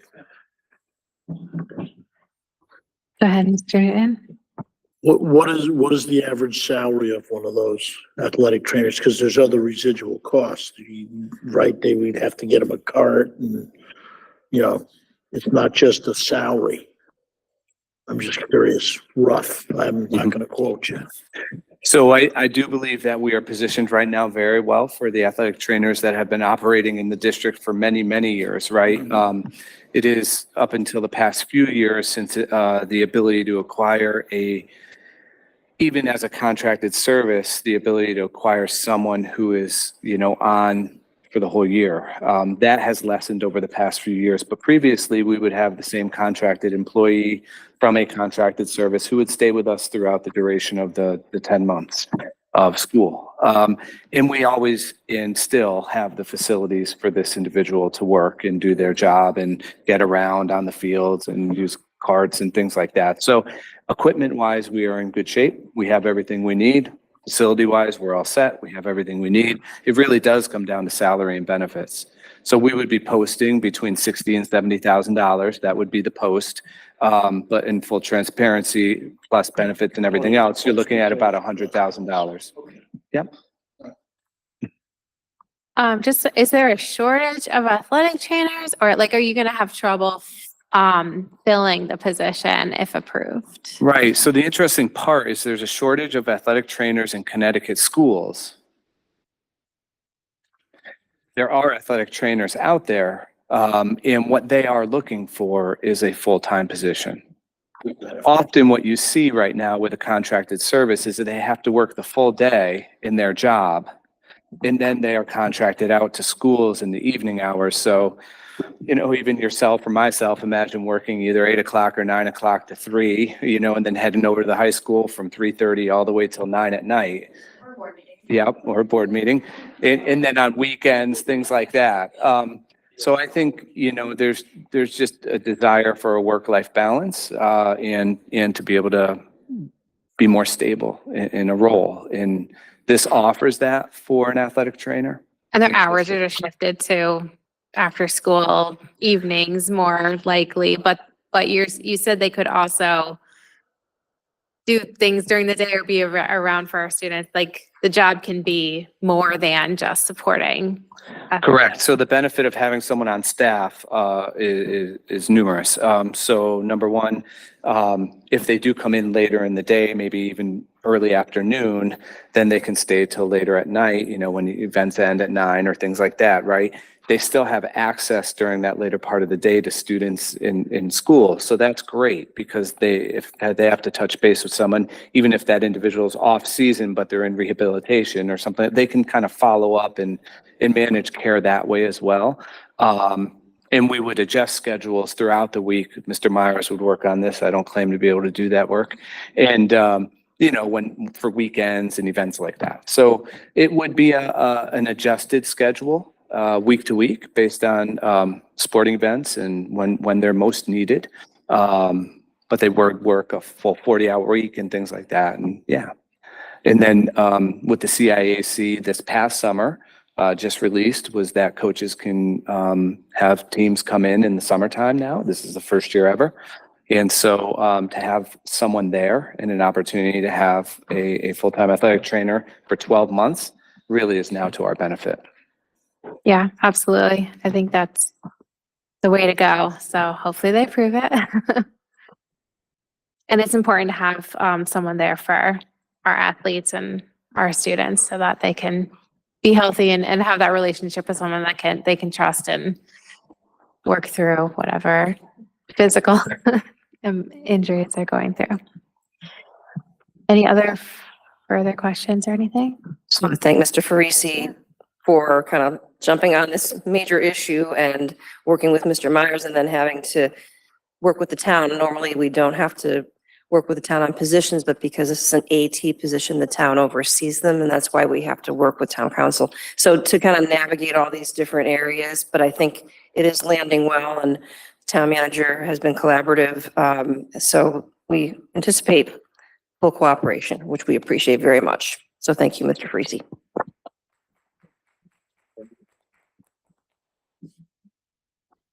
Thank you. An update on our strategic plan, 2024 to 27. Yes, I wanted to make sure the board was aware. It's in your packet, so rest easy. I'm not going to read 12 pages to you this evening. But I wanted to remind everyone of the process that in mid-May, I believe it was May 15th, we met at the high school. A large turnout was in attendance that day, over 50 folks from all facets of our community, and they're listed on the last page of the document because it was important for us to have the voices of students, parents, community members, board members, and our in-school staff. From that event on May 15th, we spent time looking at what suggestions were made. We had a protocol that we used with our attendees called the As Is To Be protocol. And we went through looking at our mission, our vision. The portrait of the graduate did not change substantively, but we did make changes to our vision and our mission based on the feedback of the stakeholders in attendance that day. So you'll see these revised vision and mission statements appearing on any documents in which those statements appear. We developed our 3 focus areas, which we did discuss with all stakeholders that day of culture responsive pedagogy, discipline, and social emotional learning. We talked about our continuous improvement plan, revised our theory of action, which is our projection about what we are doing that will lead to the outcomes that we desire as a school district, which I know the board's aware is to close our opportunity gap for all of our learners. And I want to make sure the board knows, and certainly attendees know, and there was a follow-up meeting that occurred a few weeks back in September, where we had about 15 folks online looking at the initial iteration of this document and then allowing them to provide feedback. And from there, we took all of that, plus what happened on round 1, and we have come up with the document that you see before you. I did send this out to all folks that participated in the committee. And now the full board has this, although many board members were involved in one or both of those feedback sessions. But we really are honing and continuing to refine our efforts toward equitable outcomes from our students. I think you saw that tonight in our library media specialist presentation, and that certainly appears in our mission and vision for the district. Now, this strategic plan will run for 3 years, though we found that this feedback session from our community stakeholders was so valuable, we anticipate running a few of those throughout the year, like maybe 3 times a year, because I think it's a super powerful opportunity for those folks. And what a parent might say, what a a paraprofessional might say, what a community member might say, just really gives us a new perspective that we don't always have as internal folks that live education every day. So, and they push us. They've told us whatever you see in here is a direct result of what our stakeholders have told us. For example, I just want to draw your attention to this page. We do define terms if folks want to know what that is. And we also relied heavily on what are best practices in the research for how you organize a strategic plan. We reference an article in this document from Jen Cheatham out of Harvard. And what we've put forth in this document is a very research-based approach to how do you really structure your district and your strategic planning to gain your best results, especially in line with our equity efforts. So again, we have an as is to be approach to this. And really our stakeholders drove that. You all were very impressed with, or folks that were able to make it on the 15th of May, with what our students had to say. They weren't shy about telling you, while they have some good experiences, there are areas that need to be improved. Our parents tell us, you know what, I don't think we have enough diversity on our AP courses. We have parents that feel we need to do a little bit better job of making sure all of our kids feel comfortable, making sure that all of our staff have access to training versus just our certified staff. And that, you know, we make sure that's available because folks need it in order to do this work. I was so pleased to hear our students report that even custodians and other folks they're encountering at the high school are engaging with them in ways just beyond their normal job, because it shows us that people realize that every stakeholder in our community plays a role and what that does for our kids. So we divided each of our focus areas. Again, the culturally responsive pedagogy, AKA academics, discipline, and social emotional learning.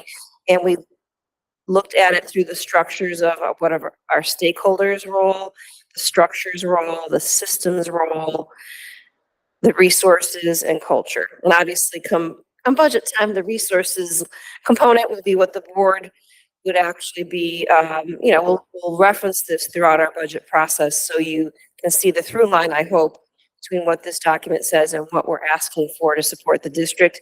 And then similarly, this plan is also being looked at by our administrative team. And from here, they're extrapolating their school improvement plans.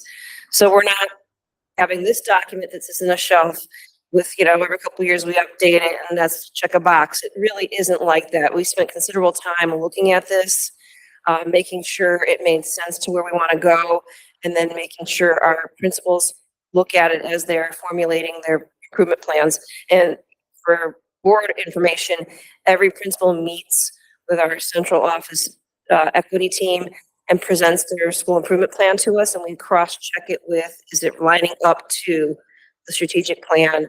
And we are in the process of doing that right now. We had our first meeting on Tuesday with one principal, and we have 2 more on Friday, so we're rolling through that. But again, all of this is linked. So you're not going to see something that doesn't align with this, because if you have too many areas of focus, then you're not going to get anything done. And that's something that I've read about my entire career, and I know my colleagues around the table feel the same way. So let me fast forward to the end here.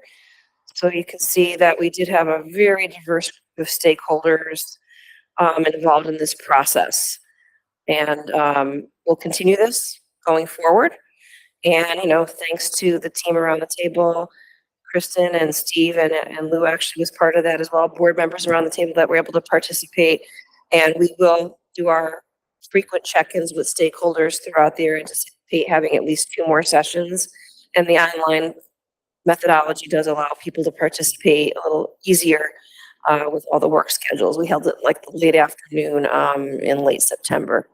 So with that, I will turn it back to board chair for any questions or comments. Thank you. And you said it, but having the student voices, I think, was especially important. And yeah, it's good. We should always be asking, and because they're obviously why we're all sitting here, is so that they can have the best education possible. So hearing what we're doing well, but also what they need or what can be improved upon is really important. Are there any other comments or questions? Go ahead, Ms. Carr.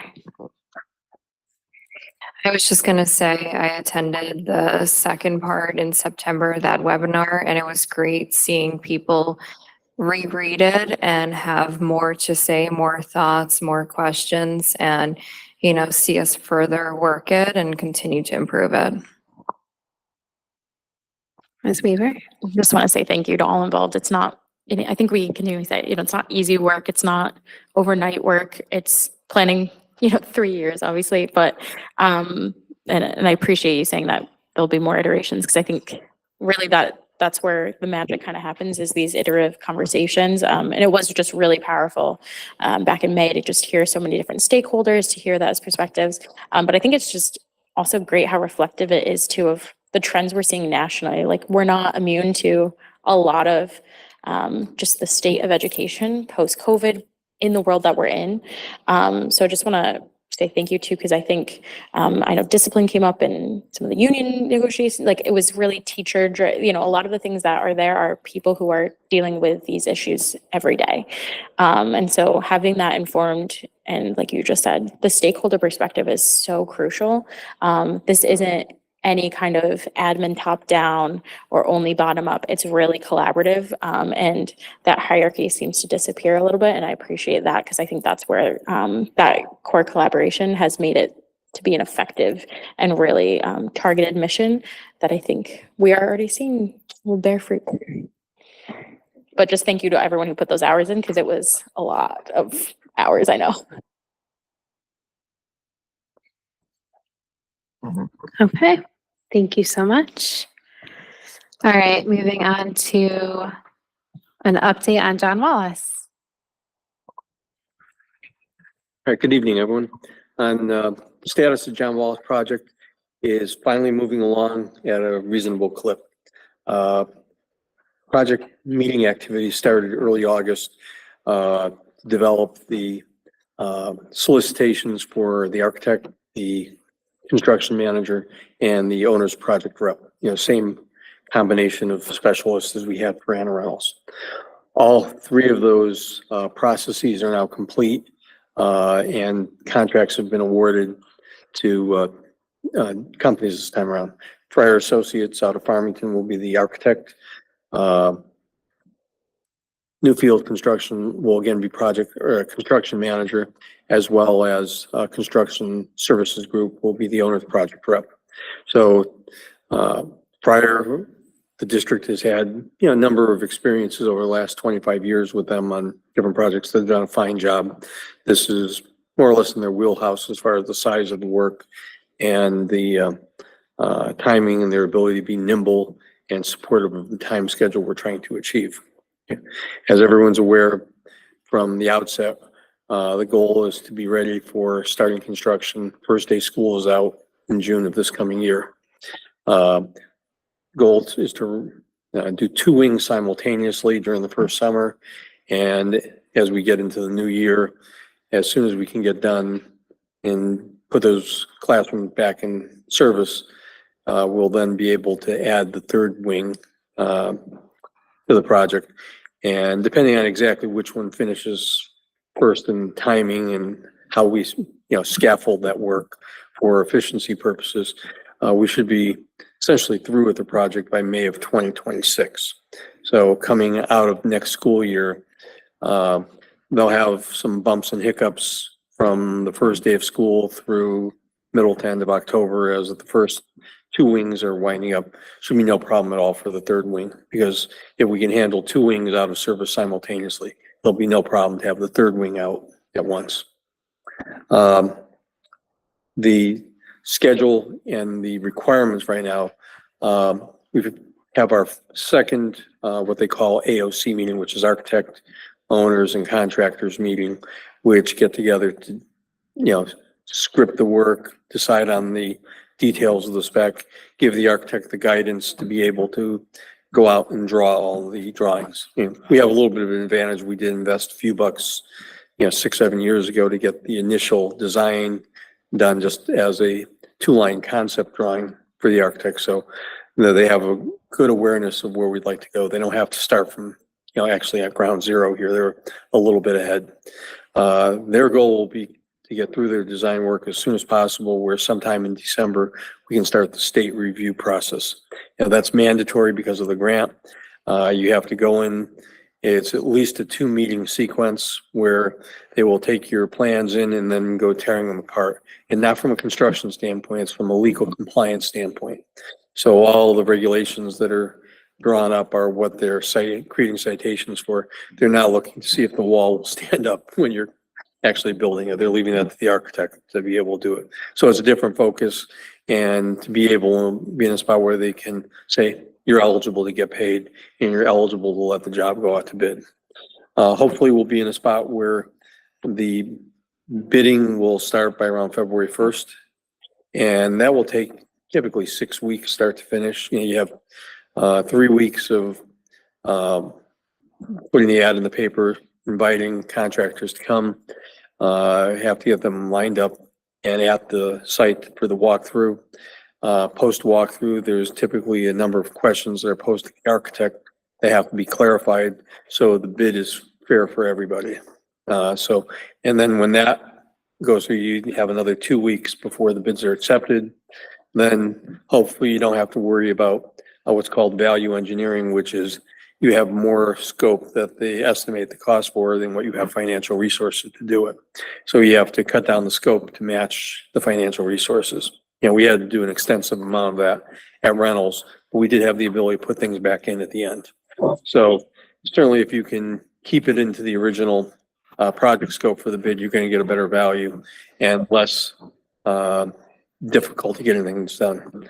I really don't expect a lot of it because it is really a straightforward process, and it's so much different than a renovate is new, where there's unexplored circumstances behind the wall around the corner, and things change, and no matter how well you think you have a plan, it never is good enough. This is much more straightforward as just an alteration. Since the way 3 wings were built at Wallace, they're just big empty spaces. You have a structural support as beams down the middle and along the outside walls, and there's nothing else. So when the what they call the demo phase is done, they're just going in there, grabbing everything, taking it out, and all of a sudden you just have empty space to start all over again.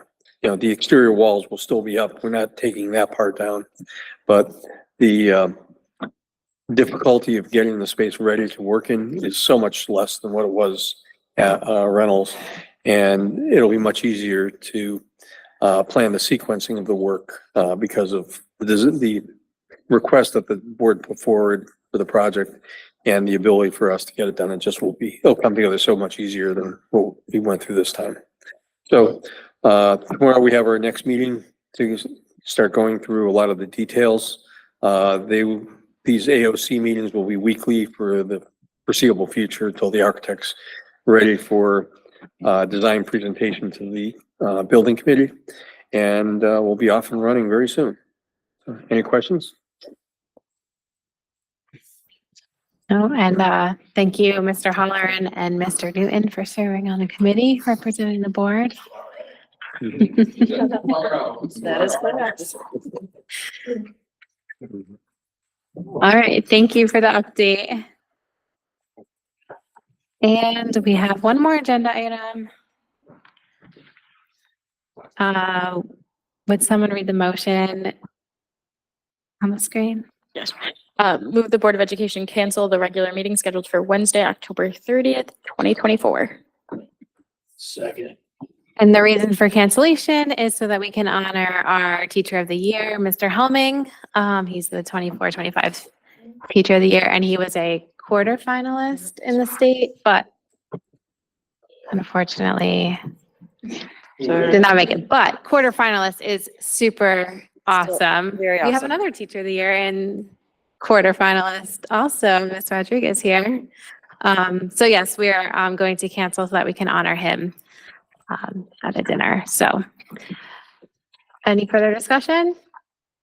Roll call vote, please. Mary Beatrice,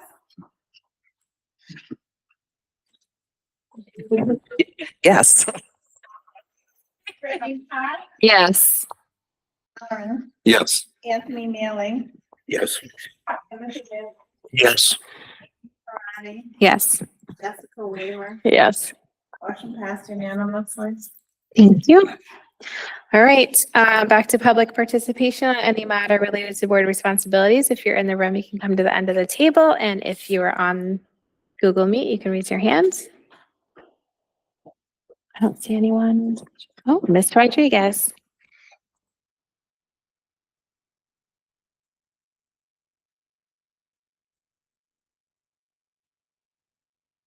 There it goes. So first, I just wanted to say they've left already because public participation is, sorry, Jenna.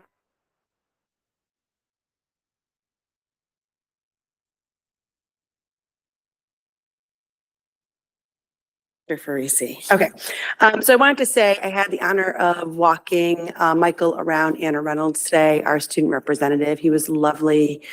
He was overwhelmed by the difference at the school in the state that it's in compared to when he attended there. So that was wonderful to walk him around today and then to hear him tonight, and Abigail as well. They do just such a nice job, and I think they represent our student body so well. I also want to talk about our library and media specialists and the amazing presentation that they did. And I want to remind us all that just a couple of years ago, we had to fill the room with people who were advocating to not get rid of a position at the elementary level that would have split our media specialists across a couple of buildings. And I think you saw tonight the importance of the work that they do, both with our students in front of us, as well as our community at large when working with the Lucy Robbins Wells Library. Many of the things that they were talking about, I actually received my packet today for the 3 students who are not on the Lucy Robbins Wells Library roles in terms of having their own what's the word I'm looking for? Thank you, library card.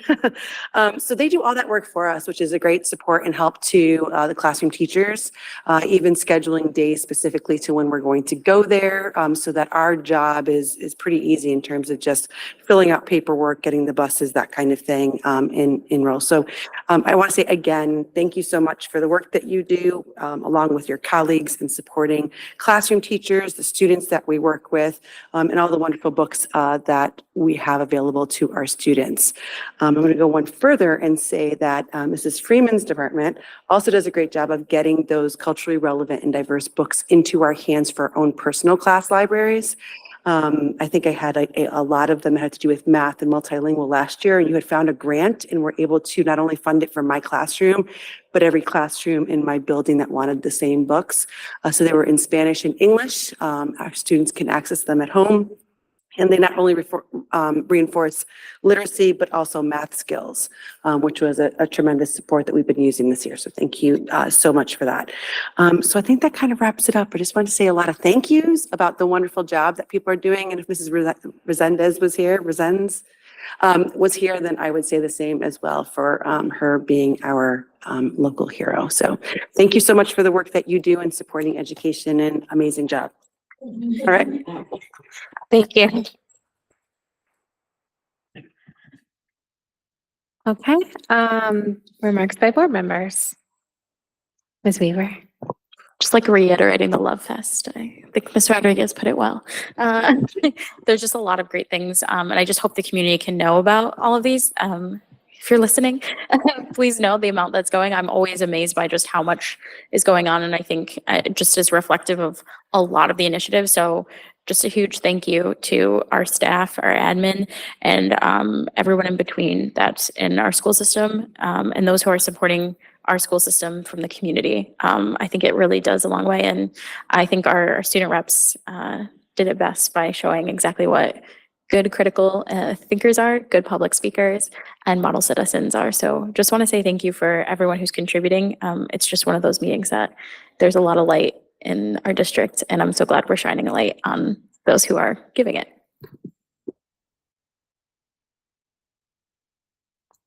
Ms. Carr. Going off what Jess was saying, I think our student reps today did an amazing job. I mean, as always, giving, an overview of what's going on, and it really warmed my heart hearing about all the breast cancer and cancer awareness and fundraisers. Something for us as a board to think of, maybe next October is going to an event together to show support. And, going off the theme of knowledge is power, just share with everyone. Know Your Lemons, it's a global nonprofit foundation for breast cancer awareness. They have a free app that goes over the 12 signs of breast cancer and does a step-by-step of self-checking. And a lot of insurance companies, cover a portion of genetic testing for breast cancer. I myself went through it years ago, genetic testing. So something close to my heart, and it's great to hear, the community is so involved in it.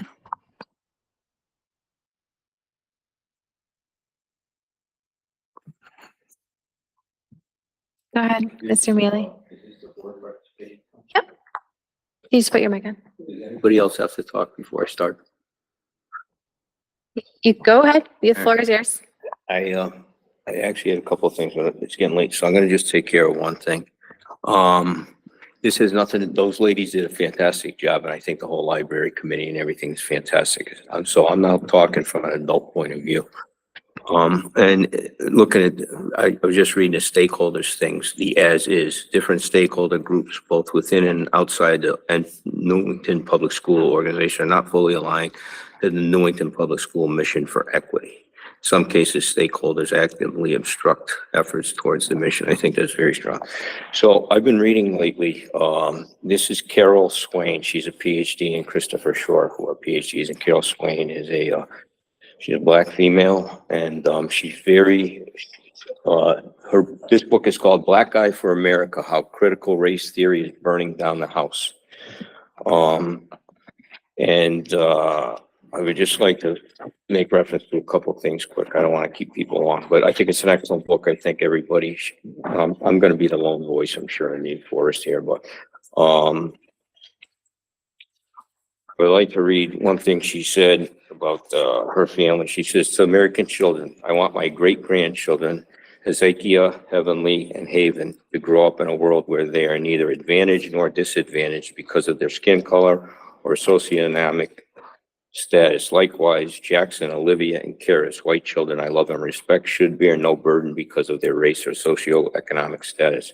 What ultimately matters should be the content of their character, and I think that's what Martin Luther King said.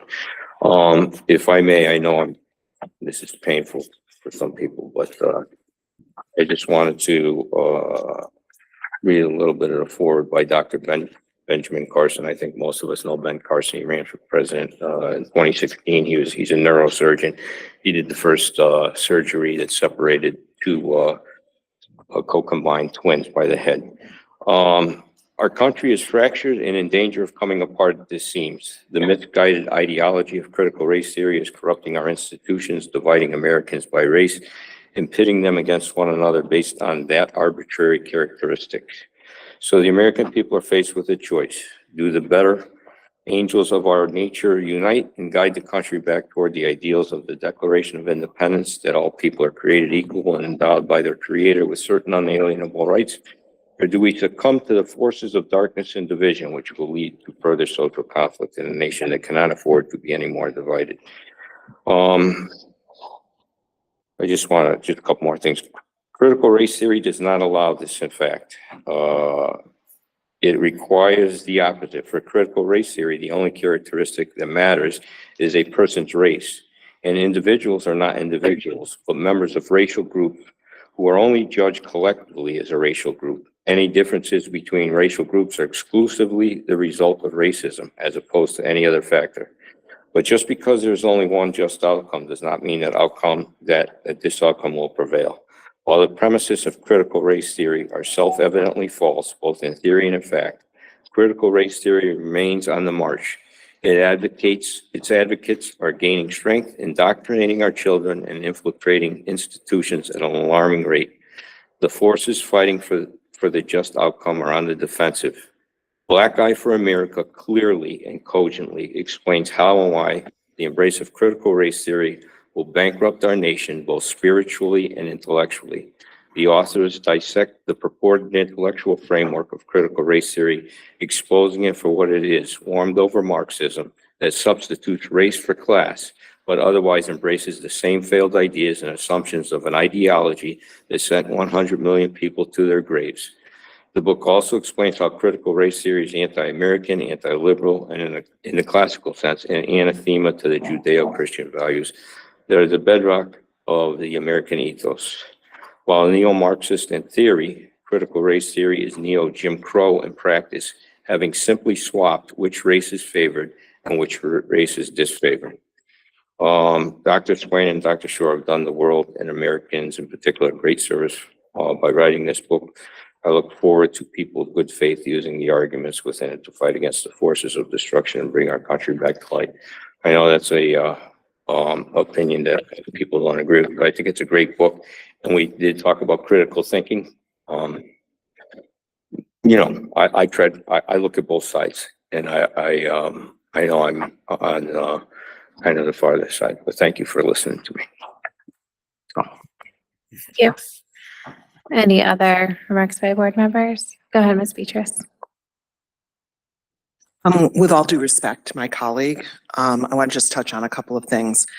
In my time on this board, I have not heard anybody discuss as part of our curriculum critical race theory. And I'm open to be corrected if I'm mistaken about that, but I, with my own ears, have not heard that. So what I have heard, and I've heard it consistently in each and every meeting that I have attended at this board, is that our data shows that there is an achievement gap among our students, and that achievement gap has always had the undeniable fact that certain members of our school community do not perform at the same levels that other students do.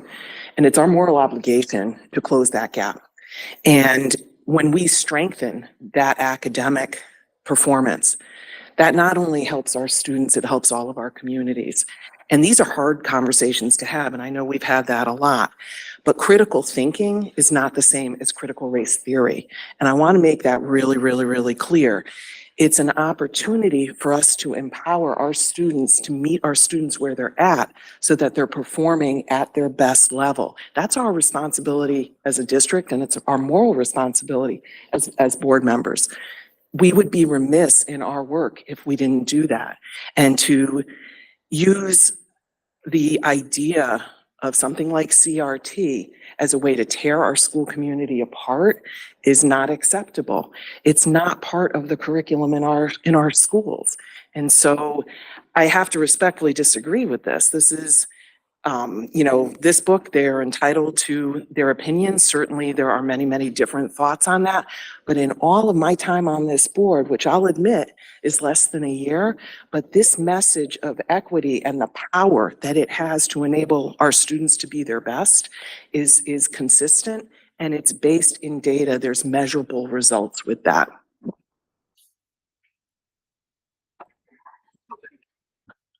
Mr. Halloran.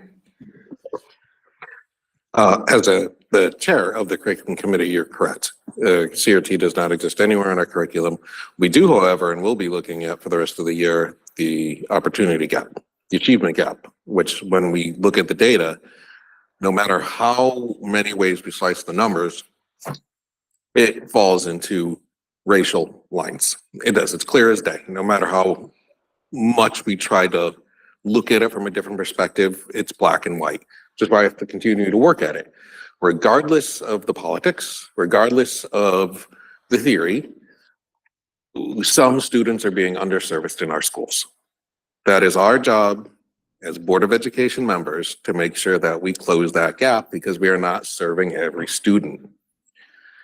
And when I hear the words of equity actively being used to stop equity results, then I see more division in that than I do about saying, how do we functionally make sure that every student has the same opportunity? Not every student's going to get the same result, but every student needs the same opportunity. We're not doing that now. That's what we need to do. And when we talk about equity, we're talking about everyone. Not my side, your side. Go ahead, Mr. Mealy. No, I agree with what they both said 100%. I'm not talking about the Newington school system. I'm talking about language The language has been seeping in from the government all the way down. Critical race theory runs through all our institutions. All I'm saying is this is an excellent book for critical thinking. I'm not judging anything about our children and our teaching or anything like that. All I'm saying is, I think the superintendent knows in the beginning when I first sat down, I was like, did you explain equity to me? Because equity and equality to me are two different things, and sometimes they kind of mesh it together. Anyways, and I think I've made my point a few times about I want the best person. I don't care what color they are. I don't care what they call themselves. I don't care how they identify. I always want the best person for the job. And that's all. I just bring it up. It's I think she's a fantastic author. She has several books out, my opinion. And all I'm asking is, no, I'm not asking anything. All I'm saying is critical thinking. There's a lot of that in here. I think CRT is in throughout all our institutions, no question of a doubt. And it didn't start yesterday. I didn't realize until I really did some research. It's been going on for decades. So I appreciate what both of you said, and I agree with what both of you said. I'm not making any comment on our children or this school system. Some of the language, even the language I just read there, it was almost like attacking someone who says, wait a minute, I'm not on board with this yet. Explain it to me better. You know what I mean? So language has been so divisive lately, and it is. It's like this side. No, it shouldn't be this side and that side. It should be all of us trying to be better. So anyways, I agree with both of you guys. I'm not opposite of you guys. So thank you. I'm sorry. Ms. Weaver? Yeah, I just wanted to point out, I think inherently a lot of those words, like saying anti-liberal, anti-Judeo-Christian values, which you could argue we have a very diverse religious background in our community, and we don't have a federal religion. So, I think a lot of what that just exuded was a lot of politicized language. And I think we just I want to caution against politicized language. Obviously we're all politicians in some form, but I think when it comes to this board table, the reason we use equity so much is because it's based coming from teachers, right? From culturally responsive pedagogy in the brain, from practitioners who have been working on equity. And maybe that gets politicized into CRT, and it has, I think, in many times. I think race makes people feel uncomfortable, and what I applaud this district in doing is having those, like we say all the time, the difficult and uncomfortable conversations, but to acknowledge that there is no difference, or that there isn't history in this country, or that there isn't differences in cultures throughout the world, how we view gender and race and socioeconomic status. To just ignore that those are inherently already built in our society does a disservice to our students. And I think the reason why I'll just push back is that I think we all have the same vision of what we want to see. We would love to not be able to see race. We would love to not be able to see gender. We would love to not be able to see things that are inherently part of us. But the reality is the world that we are now just born into has had that struggle. I would love to not be seen as like, oh, just because I'm a woman, I couldn't lead a company. Or since 1974, I wouldn't have been able to open a credit card or a bank account without a male or my husband. Things have changed, right? And so to acknowledge like that is the history of why there hasn't been, as many women in Congress, as many women on boards. When it comes to that, the same thing goes for race. And I think acknowledging that is so important, why I do applaud the equity efforts. It doesn't mean that we're not taking care of every single one of our white students, of every single one of our Asian students, of every single color or creed. And I think what's just great is like, it's an add-on. It's not a zero-sum game. It's not a piece of a pie we're cutting out and saying, you know what, we're only going to focus on Black and brown students. And that's it. No one else gets anything. What we've seen through the data is that white students are actually doing better, and their gaps are in terms of their leaps in terms of their improvement scores are actually better than all of our subgroups. And so no matter what, something's working. But I think the goal for all of us is like focus on what the data is telling us. And that's what's important and why it's exhausting work, because it's like you have to go to the root causes of why there's a gap. Something is there when we look at the intersectionality. And so it's not just race, it's race is a common thread throughout. When we look at special ed students, our Black students who are special ed are doing worse than our white students in special ed. That intersection of race and disability, why is that the case, right? And those are the questions I think our district has been grappling with for now years, right? And put in the added layer of how COVID impacted everyone. And so I think, and that's just been crazy. I only go on this diatribe because for me, the school district I went into was an incredible district, and I am so grateful for it. But to see the school district now trying to lift every single boat in this tide and literally find every single student and meet them where they're at is something I'm so grateful to see my cousins and the next generation of students going forward with. Because I think every student is different. Every person is different. And I think that's at the heart of the core. I don't think inherently it will get politicized because it's more part of the public. We're part of, government funding, we're part of all of that. But I think what's important is that at the core of it, it's just meeting every student with what they need. And I'm really excited to see like what that looks like. So I sorry to push back, but I think what's important is that those are a lot of political words, and those don't necessarily reflect the work of equity. That's not just being done in Newington, but being done in other districts to make sure every student, and what I do just want to point out too is politicizing the work of our teachers. Like, these people do so much. Let's not do that. Thank you.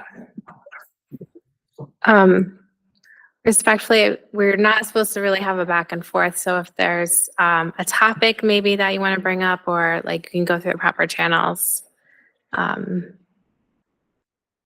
We good with that? Okay. Read the book. It covers everything that she said. I'm not talking about what she's saying. And it talks about intersection. It talks about everything. Yeah. Just educate yourself before you talk. I mean, there's a lot of education that has gone on. One single book, respectfully, I understand. is one opinion. A lot of us have educated ourselves and do educate ourselves constantly, and there's always things to learn. So everyone is also entitled to their own opinions and reading the materials that they are comfortable reading. So, yeah. I'm gonna motion to adjourn. And we don't need to vote. Motion, meeting adjourned, 9:31.